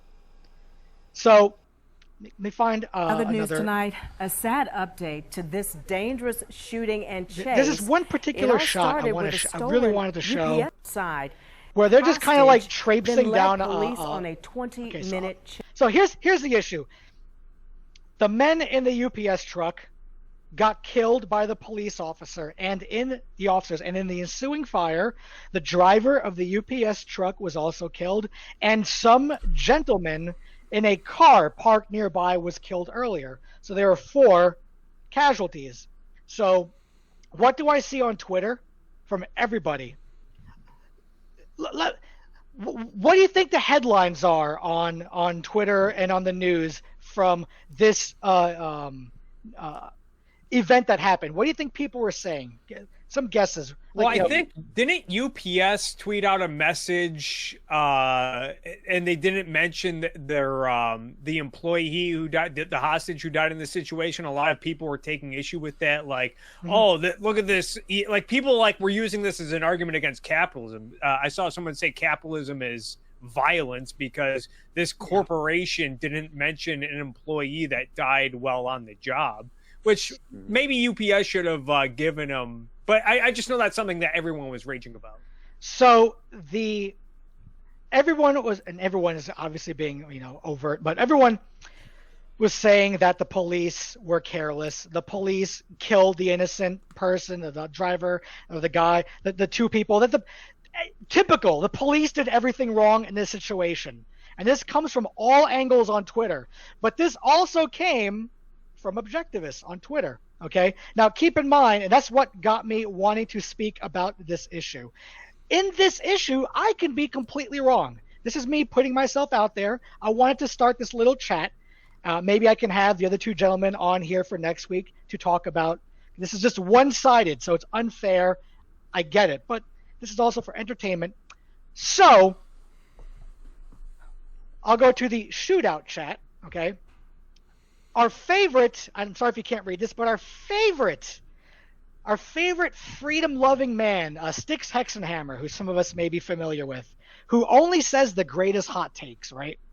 He said, the fact that the officers opened fire on a UPS truck surrounded by vehicles in heavy traffic with civilians in them, killing the driver who was being held hostage, should be enough to fire every officer involved and prosecute them all for negligent manslaughter. Okay. Now this is are the 3 of you familiar with Styx Hexenhammer on YouTube? Yeah. Okay. Yeah, so he has an audience. He has his point of view, and he's trash. I used to watch him many years ago, but that was before I kind of started figuring out what he was about. I mean, from that, I just said, this is why I stopped watching this trash, right? What I learned many years ago is that when a news breaks on media, stop. You're acting on emotion. Give the event a couple days or a couple weeks for more of the facts to come out. Let the police do the investigation. Be rational. We have the emotion. As objectivists, we learn what emotions are. We learn they appear. Then you stop yourself. Where is that coming from? Control yourself. Most people don't know where. Most people think emotions come from a spirit in their mind. Jordan Peterson. So I had a couple objectivists, fine fellows, respond to me saying, Mr. Joe here, I mean, you're free to watch the video of them using civilians as cover and opening fire at the UPS truck from all angles. They killed a hostage and a random bystander. Not sure what context makes that okay, because I basically said, who killed the hostage and any bystander? Are you saying you have evidence that the police shot the 2? No one knows yet who killed the driver. There's a deeper philosophical angle to this. It's not in this. I left this out of this Twitter just to see where the other objectivists might see where my error was, and they didn't catch it. But debating the particulars, we don't know who killed them first. Okay. Joe says using them civilians as cover. That's a strong word. What in your mind, as an emotional response for most people, when you read using civilians as cover, what do you guys think when somebody uses another person as cover? Just give me an example. Hiding behind the other person and using them as a shield. Fair enough. What about you other two gentlemen here? Yeah, exactly. This is what he said, pretty much. Yeah, so just you think like him. in a video game, you hold the guy and exactly. you hold him as cover, or in the Old West, they would stack horses for the Indians and hide behind the horses, using people as cover. Interesting choice of words for, and I hold objectivists as on a higher standard than pretty much anyone else, okay? And when I say dumb shit, I hope you guys are there to knock me down as well, because I say dumb shit quite often. All right, cool. So he says holding them as cover. We're just going to move up here a little bit. Okay, we scroll down. I tried finding video of police using people as cover. I could not find it. The most I can find, I think, it was a tonight, camera. A sad update to this. If I can find it, right? When two people tried to rob a car. Unfortunately, I can't find it. It's like a cam where someone's actually recording. People give up and are held accountable for their crimes, then we wouldn't put these many people in danger. Where a police officer is getting behind somebody, but not getting behind him. They're just running behind him, pushing the civilian down, and keep on moving. So I couldn't find any evidence of the police using civilians as shields. That's sloppy wordage, and that's weren't they hiding behind vehicles though, like civilian vehicles? I think that's what they mean. But yes, they also say behind vehicles. But then here's where I said people drop context. Okay, if I could, I want to find just a good angle, because I want to present their side of the discussion. What is it? Well, you can describe what's in the footage that you're looking for. Yes. Well, okay, right here. So yeah, it looks like one of them's lining up behind the gold SUV right there. Yeah, the police officers are being shot at, and they're hiding behind vehicles. The response I see, so we see this image here. The police are using the vehicles as cover. Okay, so I'm going to go back to the shootout chat. All right. Skuro, some of us may recognize, is another gentleman I respect very much. What up, Squidward? I think is playing. Yeah, there you go. Exactly. So Joe says it's still negligent and endangering innocent bystanders to fire blindly in all directions and use civilians as cover. So he does it again. First, he's making an assertion. This is dangerous shit. The police fire blindly. I see that in none of the footage. That is Yosemite Sam firing blindly. You have to tie your concepts to reality. You can't say these things about authority if they're not doing it. It further fearmongers a society that already doesn't like cops. This doesn't help the situation any. Okay, it's negligence even if it wasn't one of their bullets that killed the innocent bystanders and hostages. There is no context where it's defendable to use innocent bystanders' car as cover from the gunfire. Now, the alternative to what he is saying is this. Okay, you should not be using the civilian cars as cover. Now, we're here after the fact in a calm environment, hindsight 2020, talking about a situation. You are a police officer and you arrive on the scene and you've had reports of the gunmen firing in the jewelry store, the gunmen firing outside of the vehicle as it's driving, and it finally stops. And reports are that the gunmen are firing at the police officers. You're telling me that I'm dropping context in saying that what are the police officers supposed to do their job? Just sit in their cars, back off, and do nothing? Maybe if they need to get behind a private citizen's SUV and firing from behind it, like the person driving on the highway did not sign up to help solve crime. Yeah. Yeah. You may so so then Skirwa says you can see drivers desperately trying to get out of the way while groups of cops use civilian vehicles as cover during the firefight. He's correct. One step away from human shields. Skirro, no. A human shield is when you take somebody and use them as a human shield. That is not one step away from the police officer. This hurts my head even talking about this, because I was also in the military in Iraq, and when we would do operations, when we heard of insurgents in a neighborhood, we had to use cars and building as cover. We got civilians. Do these people think that you can magically just show up to a situation and conform reality to your wishes? No. Everything that okay. There's this one guy in this one video that says something that really got my goat. It's not this guy. And he goes along with what they're saying, but what he says is so brain dead. I couldn't believe a human being said this. New information from the FBI it's towards the end of one of these, I believe. Night, which is shooting at this guy. Yes. Okay, here it is. To be able to stop all those shooting at them. All right. So this reporter is probably the most A=A reporter I've seen in a long time. All right.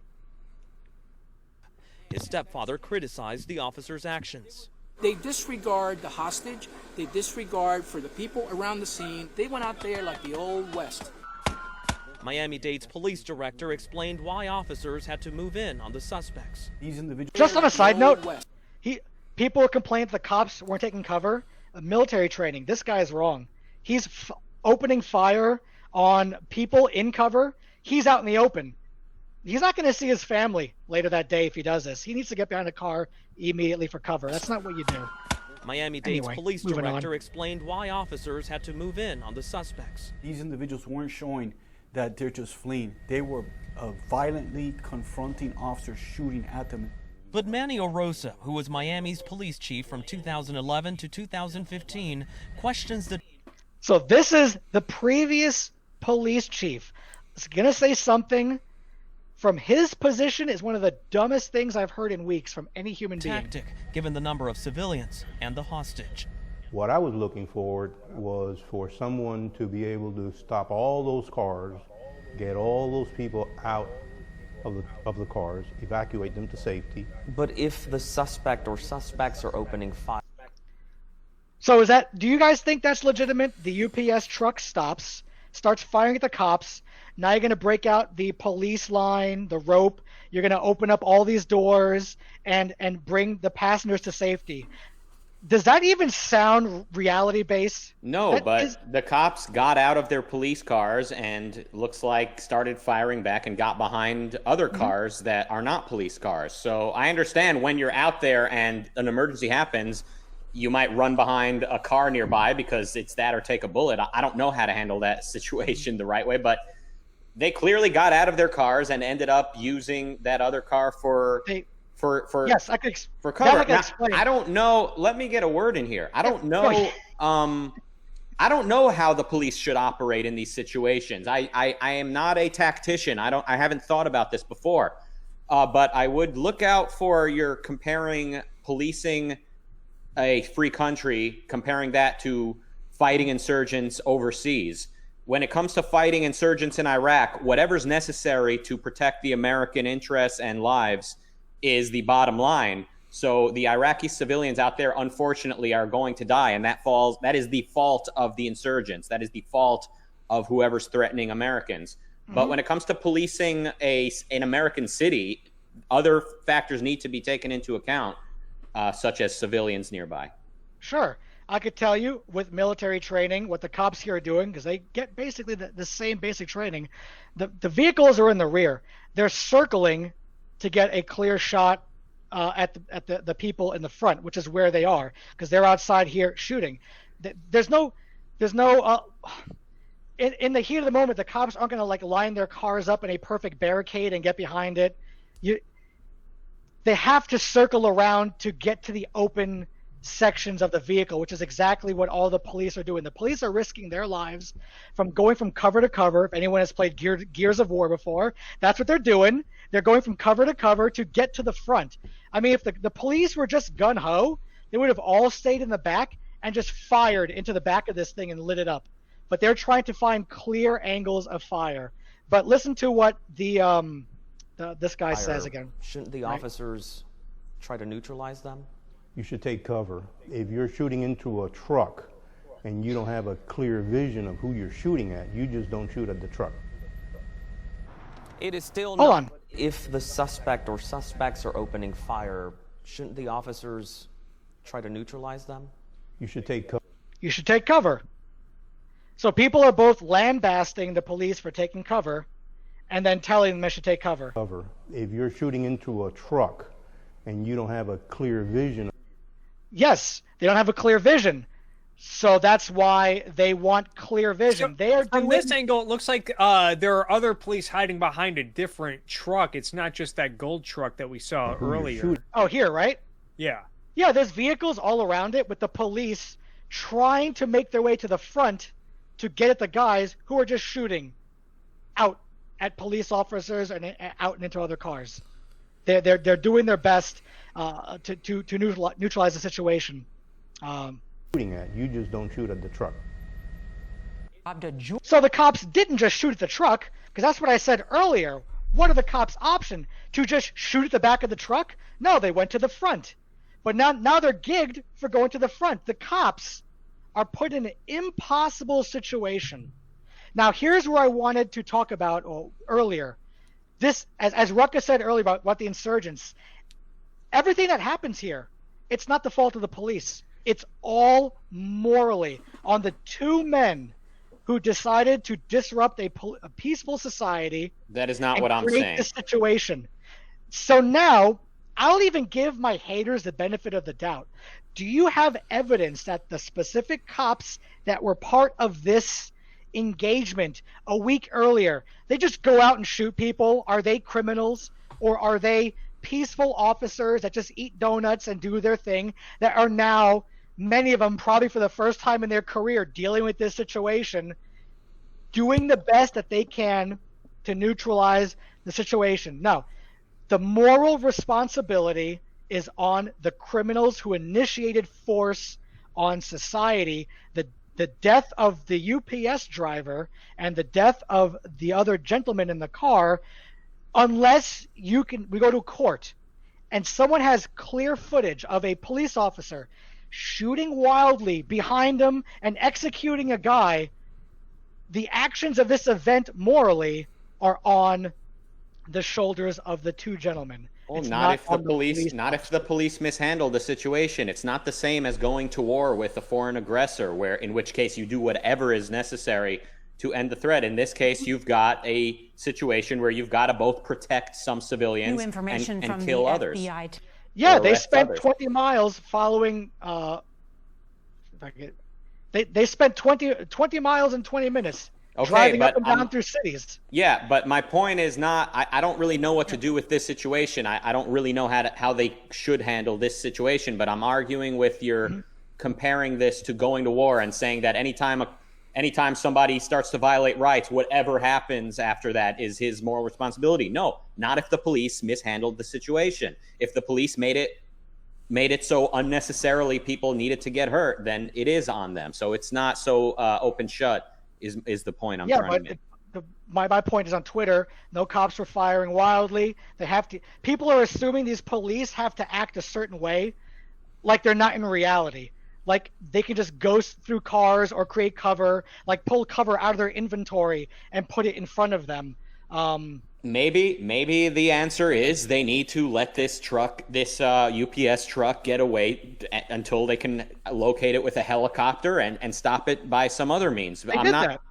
Okay, but I'm not necessarily sure that the cops needed to get up and start shooting outside of their car. Like, I don't know if they needed. I realize once you're standing there and you've got shots coming at you, you need to jump behind the nearby SUV, or you're dead. But I'm not sure they even needed to get to that point. But they did. They let the guy drive up Florida until they got to this point. So I understand that we're talking about something that you may or may not be familiar with. But what would the answer be? Just park behind the van at a red light and just let it go. I mean, the headlines from the news and everybody would be the exact same thing if they let this guy drive off into a mall or drive off to their home. Let's say best case scenario, out into a field, but there was nowhere. People would still act emotional and say, that was a perfect spot right there. You could have covered it, did some hostage negotiations. Maybe that's what the cops. That's my point, is that the facts of the situation are not out yet. Yet I have many people assuming, and because I'm with you, that the cops could have acted irrationally. Well, you're saying that they're being emotional. Gross assertions. They're making dangerous, gross assertions about the cops being murderers. What did Benito say? Can you scroll down? Benito said something I was kind of avoiding because it's not really important to this, but I don't know who shot the hostage or which bystander was shot, but the police opening fire almost certainly precipitated the hostage being shot. And if it wasn't the police round that killed the bystander, it was still very likely a result of the police using an unoccupied vehicle as cover. Yeah, I mean, you said they're being emotional over Twitter, which I suppose they could be, but I mean, be careful of becoming emotional about comparing this to war in Iraq. The two are very different contexts. No, the context was that when you come across a situation where there's gunfire, you have cover. That was the context. You have to use the cover that's available. That was my context. It was specifically about people complaining the police were behind the car. Now, deeper than that, if you're saying this whole situation could have been avoided if other techniques were used, I agree. I shouldn't have been in Iraq if we didn't go there under shitty pretenses. Maybe the police should have let that van just keep driving to its next destination. So yes, but with the situation that is presented, the idea of that the cops can't use the cover, to me seems in a gunfight you have to use cover. In every possible war situation whatsoever, anytime a free country is at war with an aggressor, the policy should be do whatever's necessary as fast as possible to eliminate the threat. And anyone who dies because of that is on the fault of the aggressor. However, domestically, it's much different. Domestically, you need to take into account nearby civilians and hostages and all of that. So I'm saying that the two are different. It's not get the criminals at all costs. It's just not the same. Yeah, I don't believe in get the criminals at all costs either. So I'm just concerned with that fundamental. I don't know how to deal with this exact situation. I'm just saying be careful when you start to compare this to the war zone. Yeah, that's fine. My issue is with these people here making who are fellow objectivists who I'm sure are going to talk to me as soon as I go offline here about making wild assertions that you would tag to irrational people, saying that the cops are firing wildly, the cops are the ones that killed people. You guys are better than this. You need to, if an event happens, pull yourself back away from it and let the justice. The issue is if you're like Styx Hexenhammer and you think that the justice system itself is a product of corrupt capitalism, then saying let the police state do the investigation is not going to work. They're going to want anarchy anyway, so I kind of cut that off at the knees. But for me, it's you give this some time for it to boil, and every headline I saw was basically throw the cops in the trash. For me, I have a friend who's a police officer. I know that's saying, right? And he doesn't do certain duties because he's afraid of what society might say to him. I won't go any further than that, and I would not want to be a cop in 2019. Afraid of just doing my job. There's a chance that were they firing outside of the truck before the standstill happened and the police came out? Oh, so they were. I'm not saying that the police didn't mishandle the situation.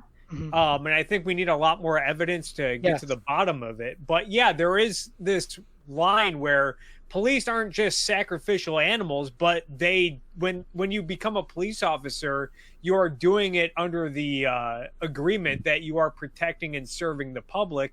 So if you do handle a situation where you're dealing with armed thugs who are firing even before the standstill, and you're getting behind civilian vehicles, you are putting these civilians at greater risk when it is your job to protect and serve them.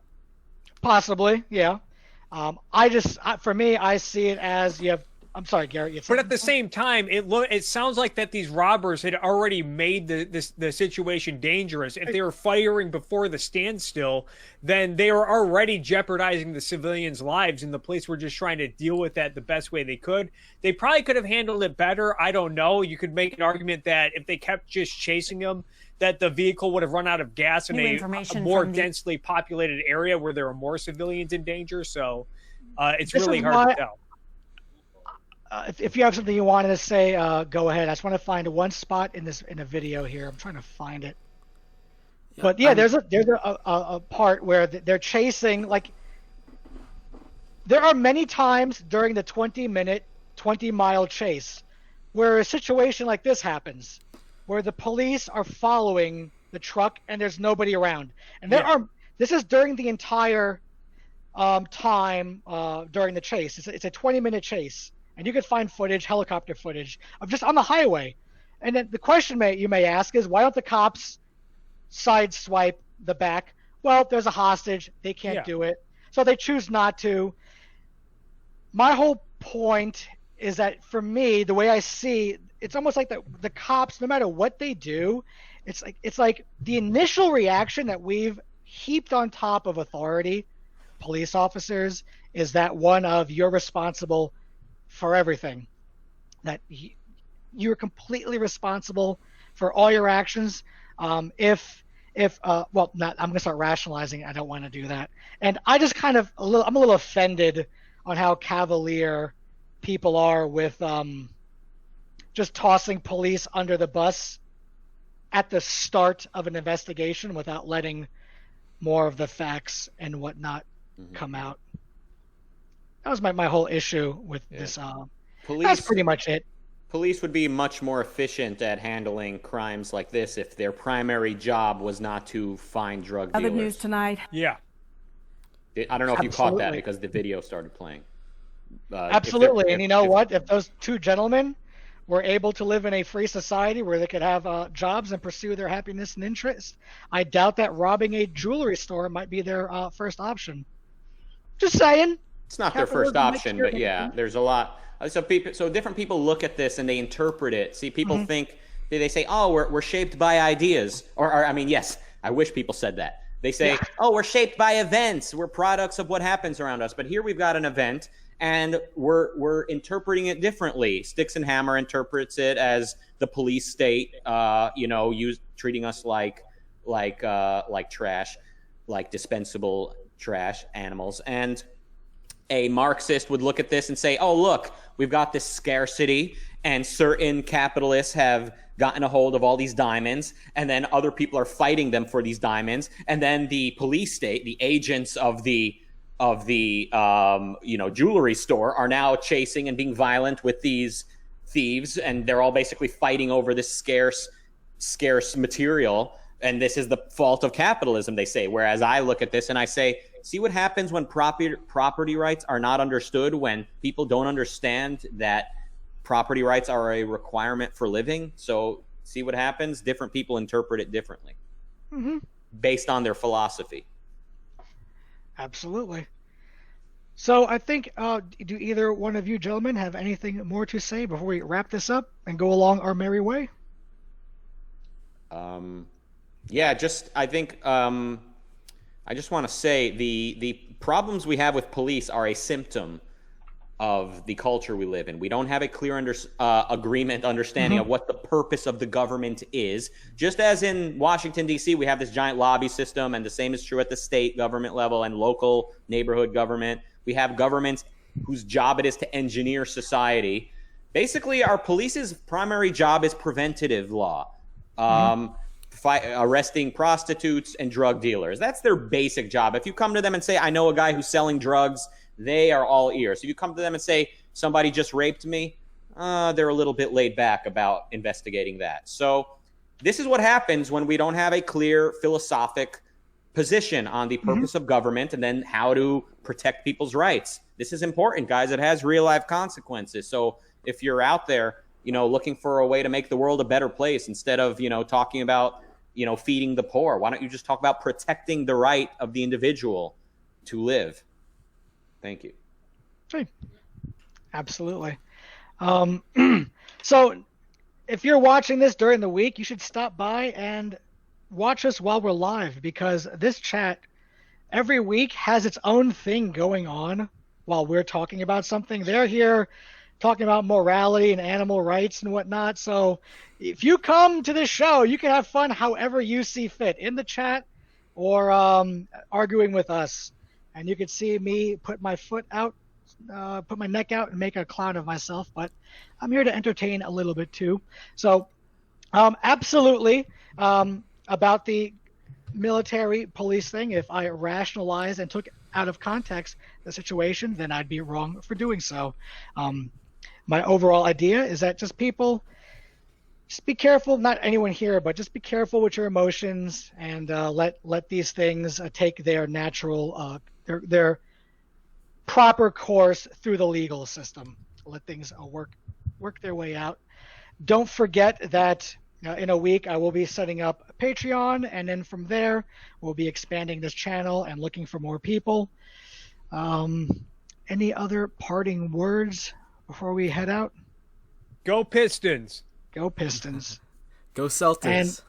Heck yeah. All right. Thank you, three gentlemen, for hanging out. And thank you guys for watching. Rucka has to go take a bath. So I think we're done for the evening. So love you all like an egalitarian. All the relevant information will be updated in the description down below within the hour. So peace out. And where's that live button? Kitty, what do you want? What do you want, Cat? And stream now. Yeah, and stream now. There we go. Stream is ended. Okay. Cool. Cool. There we go. Thank you, gentlemen, for hanging out on another Saturday. You're welcome. Thank you. Garrett, did you, Mr. Quiet there? Did you have fun? Yeah, it was a good time. I don't know. Yeah, I'm like very. Shut the fuck up. No. We raw after hours in this bitch, motherfucker. I'm very, very laid back when it comes to discussions, I think. And I think that actually had somewhat of a big impact on that Anarchy Seeds discussion. So I think I just need to be more outspoken. And that's kind of why I started getting on YouTube, because I just want to be more confident and outspoken. So yeah, just have fun. Yeah. I'm not one to initiate conversations. I'm usually one to allow others to chat, and then I work off of them. Believe it or not, for me, the perfect world for these things would be for Kirk or Rucka to speak for 2 hours, and I would just nod my head, either no or yes. That's for me. Initiating conversations is a large leap. Like last week, Existence University, I asked him before we went live the same thing, and he also was he bounces off people. He's not inquisitive. He doesn't, like Rucka, I could always see, is seeking how people act as they speak, their premises, where they're coming from. He's really good at finding the undergrowth of what's being said. I'm so surface level, I feel so fucking retarded half the time. I'm like, I'm just saying what I fucking feel at the moment. And then Rucka's like, bam, but you in the military. It's like, shit, he's right. I think he's right about this. It's a very advanced level topic to talk about police and military and a crisis and emergency. This is not like a beginner's guide to politics and philosophy or anything like that. Yeah, this podcast is my own way of putting myself out there. As you can see with the question earlier about concepts and mathematics, someone asked me that and I was like, fuck, why did you have to ask me that question? You could ask me about something about Trump or poodles or something simple. So I actually had to do a little research on that one because I wasn't too familiar on it. But It this might is be my interesting. vehicle to overcome my own insecurities and to build my own confidence. Absolutely. So I mean, I did watch a video, and I didn't see it as something to, like a nanny state, bash your head upon it. It was entertaining. You made some great points. The other guy, he clearly knew what he was doing and just kind of played around you, but that's to be expected. People play around me all the time. Yeah, I thought I had some good points in there. Like, I think I got him on some things when it came to, like, especially with the discussion on fraud. I thought I got him pretty good there. With, like, the candy bar analogy, I felt like I did decent on that. The issue with debating other people whose epistemology is irrational is that they're going to, on the spot, try to find a way around anything you're saying, while we try to stay reality-based, and if we're wrong, it's like, yeah, you got me. But other people will try to twist words or mixed concepts to get around things, and they become masters at it. Someone like Ben Shapiro is king at doing that. I'm sorry. Go ahead. Absolutely. What's up? I mean, it might be interesting to play this episode back and sort of write down how much of it was spent with you ranting, and just I'd be curious if it's like a certain amount of minutes, a certain percentage of the show. I mean, this is your show, don't get me wrong, but it might be an interesting data to collect. So what's the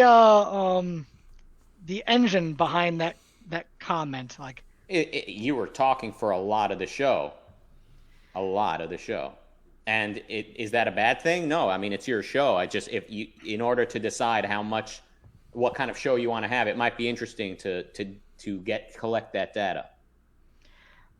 Well, to be fair, I liked it when the shows went on for 4 hours, but a certain somebody didn't want them to go on longer. Did I say that? Not me. What? Not her. You, Rucka. Me? When did I say that? I'm just saying that you don't like the shows when they go on too long. Did I literally say that, or did you imagine me saying that? I'm not saying I do want them to go that long, but you're literally quoting me saying something I never said. Oh, I'll have to find it.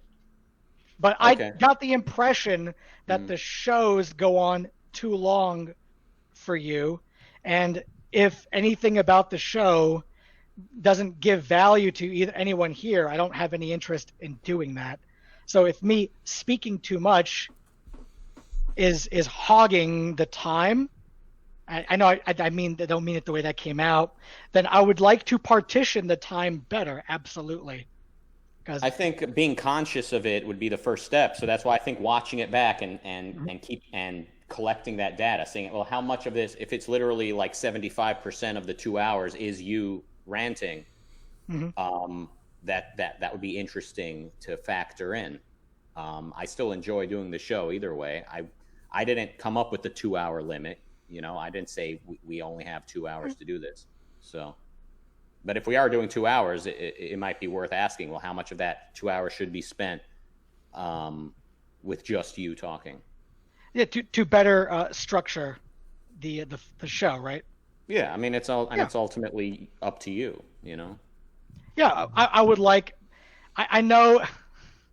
See, what makes me happy is what makes you guys happy. So I like this feedback. Otherwise, I would just have me and my channel, just what I've been doing for 3 years, just me talking to a camera and dealing with people. Well, I've been saying, I think doing more videos would be a great way for you to get a lot of things off your chest, so that when we're here, it could be more of a group discussion. During the week, if you can pick, do you find anything during like a week span that interests you that you'd like to talk about, like a video clip or a topic that you can bring up? Sure. I mean, I brought one here today we didn't get to, but it's not a big deal. Like I'm fine with what we did get to. Oh, which one did you bring up? I mean, in last week, I don't think I even brought one because I knew there's always a surplus of video clips. So it's like, and every video clip spawns a bunch of, discussions. So in this, I brought the Equal is Unfair one with Gloria Alvarez and Don Watkins. So, I thought that was just there. Because you specific. I mean, in DMs last night, you asked us to bring in a clip. Yes. So, like any good I'm not gonna say employee. I guess I'll call myself that, or like that, any good. That was wrong on my part. I meant to give me the wrong? clips ahead of time, but I didn't specify that. As opposed to like what? on the Twitter, like to give me the links so I could prepare the show ahead of time. Oh, I mean the DM just said tomorrow each one of you will bring one. Yeah, that was clip. wrong on my part for not specifying the preparation on that. For me, so you might have made time for this clip if you had known. For me, the perfect show that I would like would be like one clip per person. Yeah. And then we just chat about those 3 clips. Really. I think that's a great thing. I know there's so much we all want to go through, so maybe one clip per person would be a good way to really get us all to decide what's really important to bring in. So what about you, Garrett? You gonna say something? Huh? Shut the fuck up, Garrett. I'm sorry. I think I talked too much this. Yeah. Don't pick on the new kid? Yeah, don't pick on the little It's all my, good. my wife said for me to stop bullying you. It's all good. I bully who I want. Yeah, so for moving now on forward, it would be like one video ahead of time, just thrown in there so we could all watch it, and then just spend time talking about the 3 clips. And then any Q&As.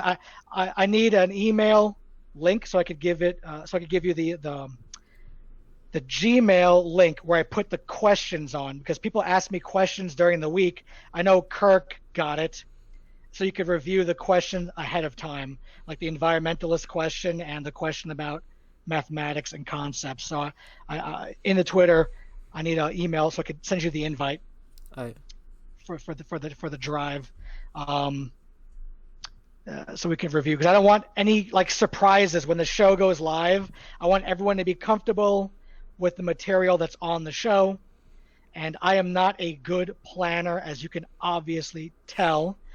But now that we're 5 shows in, I think we're finally getting into a format that we're all getting happy doing. So, any other comments or concerns or complaints? Next week, I'll be available around a little after 1 p.m. my time. So that's what next week is like for me. We could schedule it for 1 p.m. if that works, or we can schedule it for 1:15, schedule it for 1:30, whatever you'd like to do. Yeah. It could be evening too. It's really up to you. I'm free every weekend, so for the standard for me is the mean. The average of whatever is good for you two, Kirk and Rucka. Yeah, I'll have to get back. I think I have an HOA meeting next Saturday, but I think it's early in the morning, so I should be available by 1. Okay, that's cool. We can talk about that during the week. And the 4th position I'm thinking is going to be a rotating position of people, but if no one gets in line, of course, Garrett, I'll be more than happy to have you back. And now that for sure, I've thrown you in the fire and we're more familiar with the format, you can come with something you would like to chat about and spend time working your conceptual chops on. For sure. Yeah, yep. I mean, I definitely need. I probably should have been a little more outspoken, but it's all good. It was a new environment. I got it. Yep, I get you. So thank you guys for hanging out. Peace I'm gonna go change the water in my fish tanks, and later. Thank you for spending time with me. See you guys. Later. Love you all.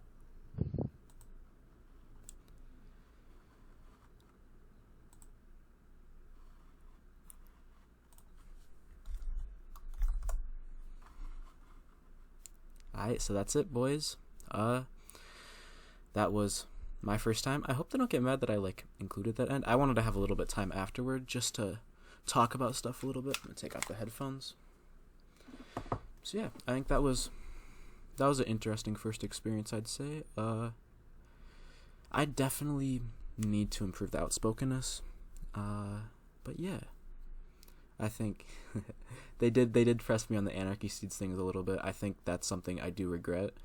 I do think I needed to fucking push back on the Rothbard shit. I saw he was equivocating them. I just simply didn't know what to say.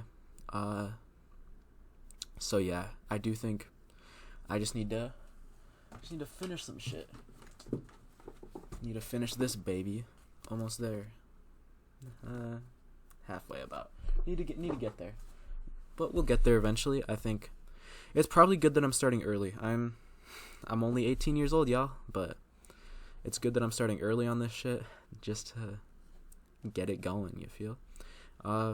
Just to get this mind working, just to gain confidence early. I've jumped into a lot of stuff very early on, but yeah, I think this was some good shit. Hell yeah, baby. But yeah, it was a very good experience. I don't know. I'm very tired now, if you guys can't tell, but I was pretty tired throughout the thing too. But I think if I come on there again next time, I'll probably need to be a lot more talkative in that. I'll look through for video clips throughout the week. Maybe I'll come on next week. Hell yeah, that could be a very fun thing. If I could somewhat be a regular, I don't know. We'll see. It's all good. I don't know how I got on there. I only have 70 subscribers right now, but I'm growing. The young objectivist uprising continues. Yeah. I look very young. I don't have my beard anymore. Maybe I should grow that boy out a little bit. But yeah. It begins. This is the beginning of my objectivist career, sort of. So 2 hours and 30 minutes is going to happen in 10 seconds. So I hope you guys enjoyed this video. I hope they don't get mad at me for including the end there, because I did want to have this ending section right here where I could talk a little bit. But yeah, I think that's all for this video, and I hope to see you guys in the next video. Peace.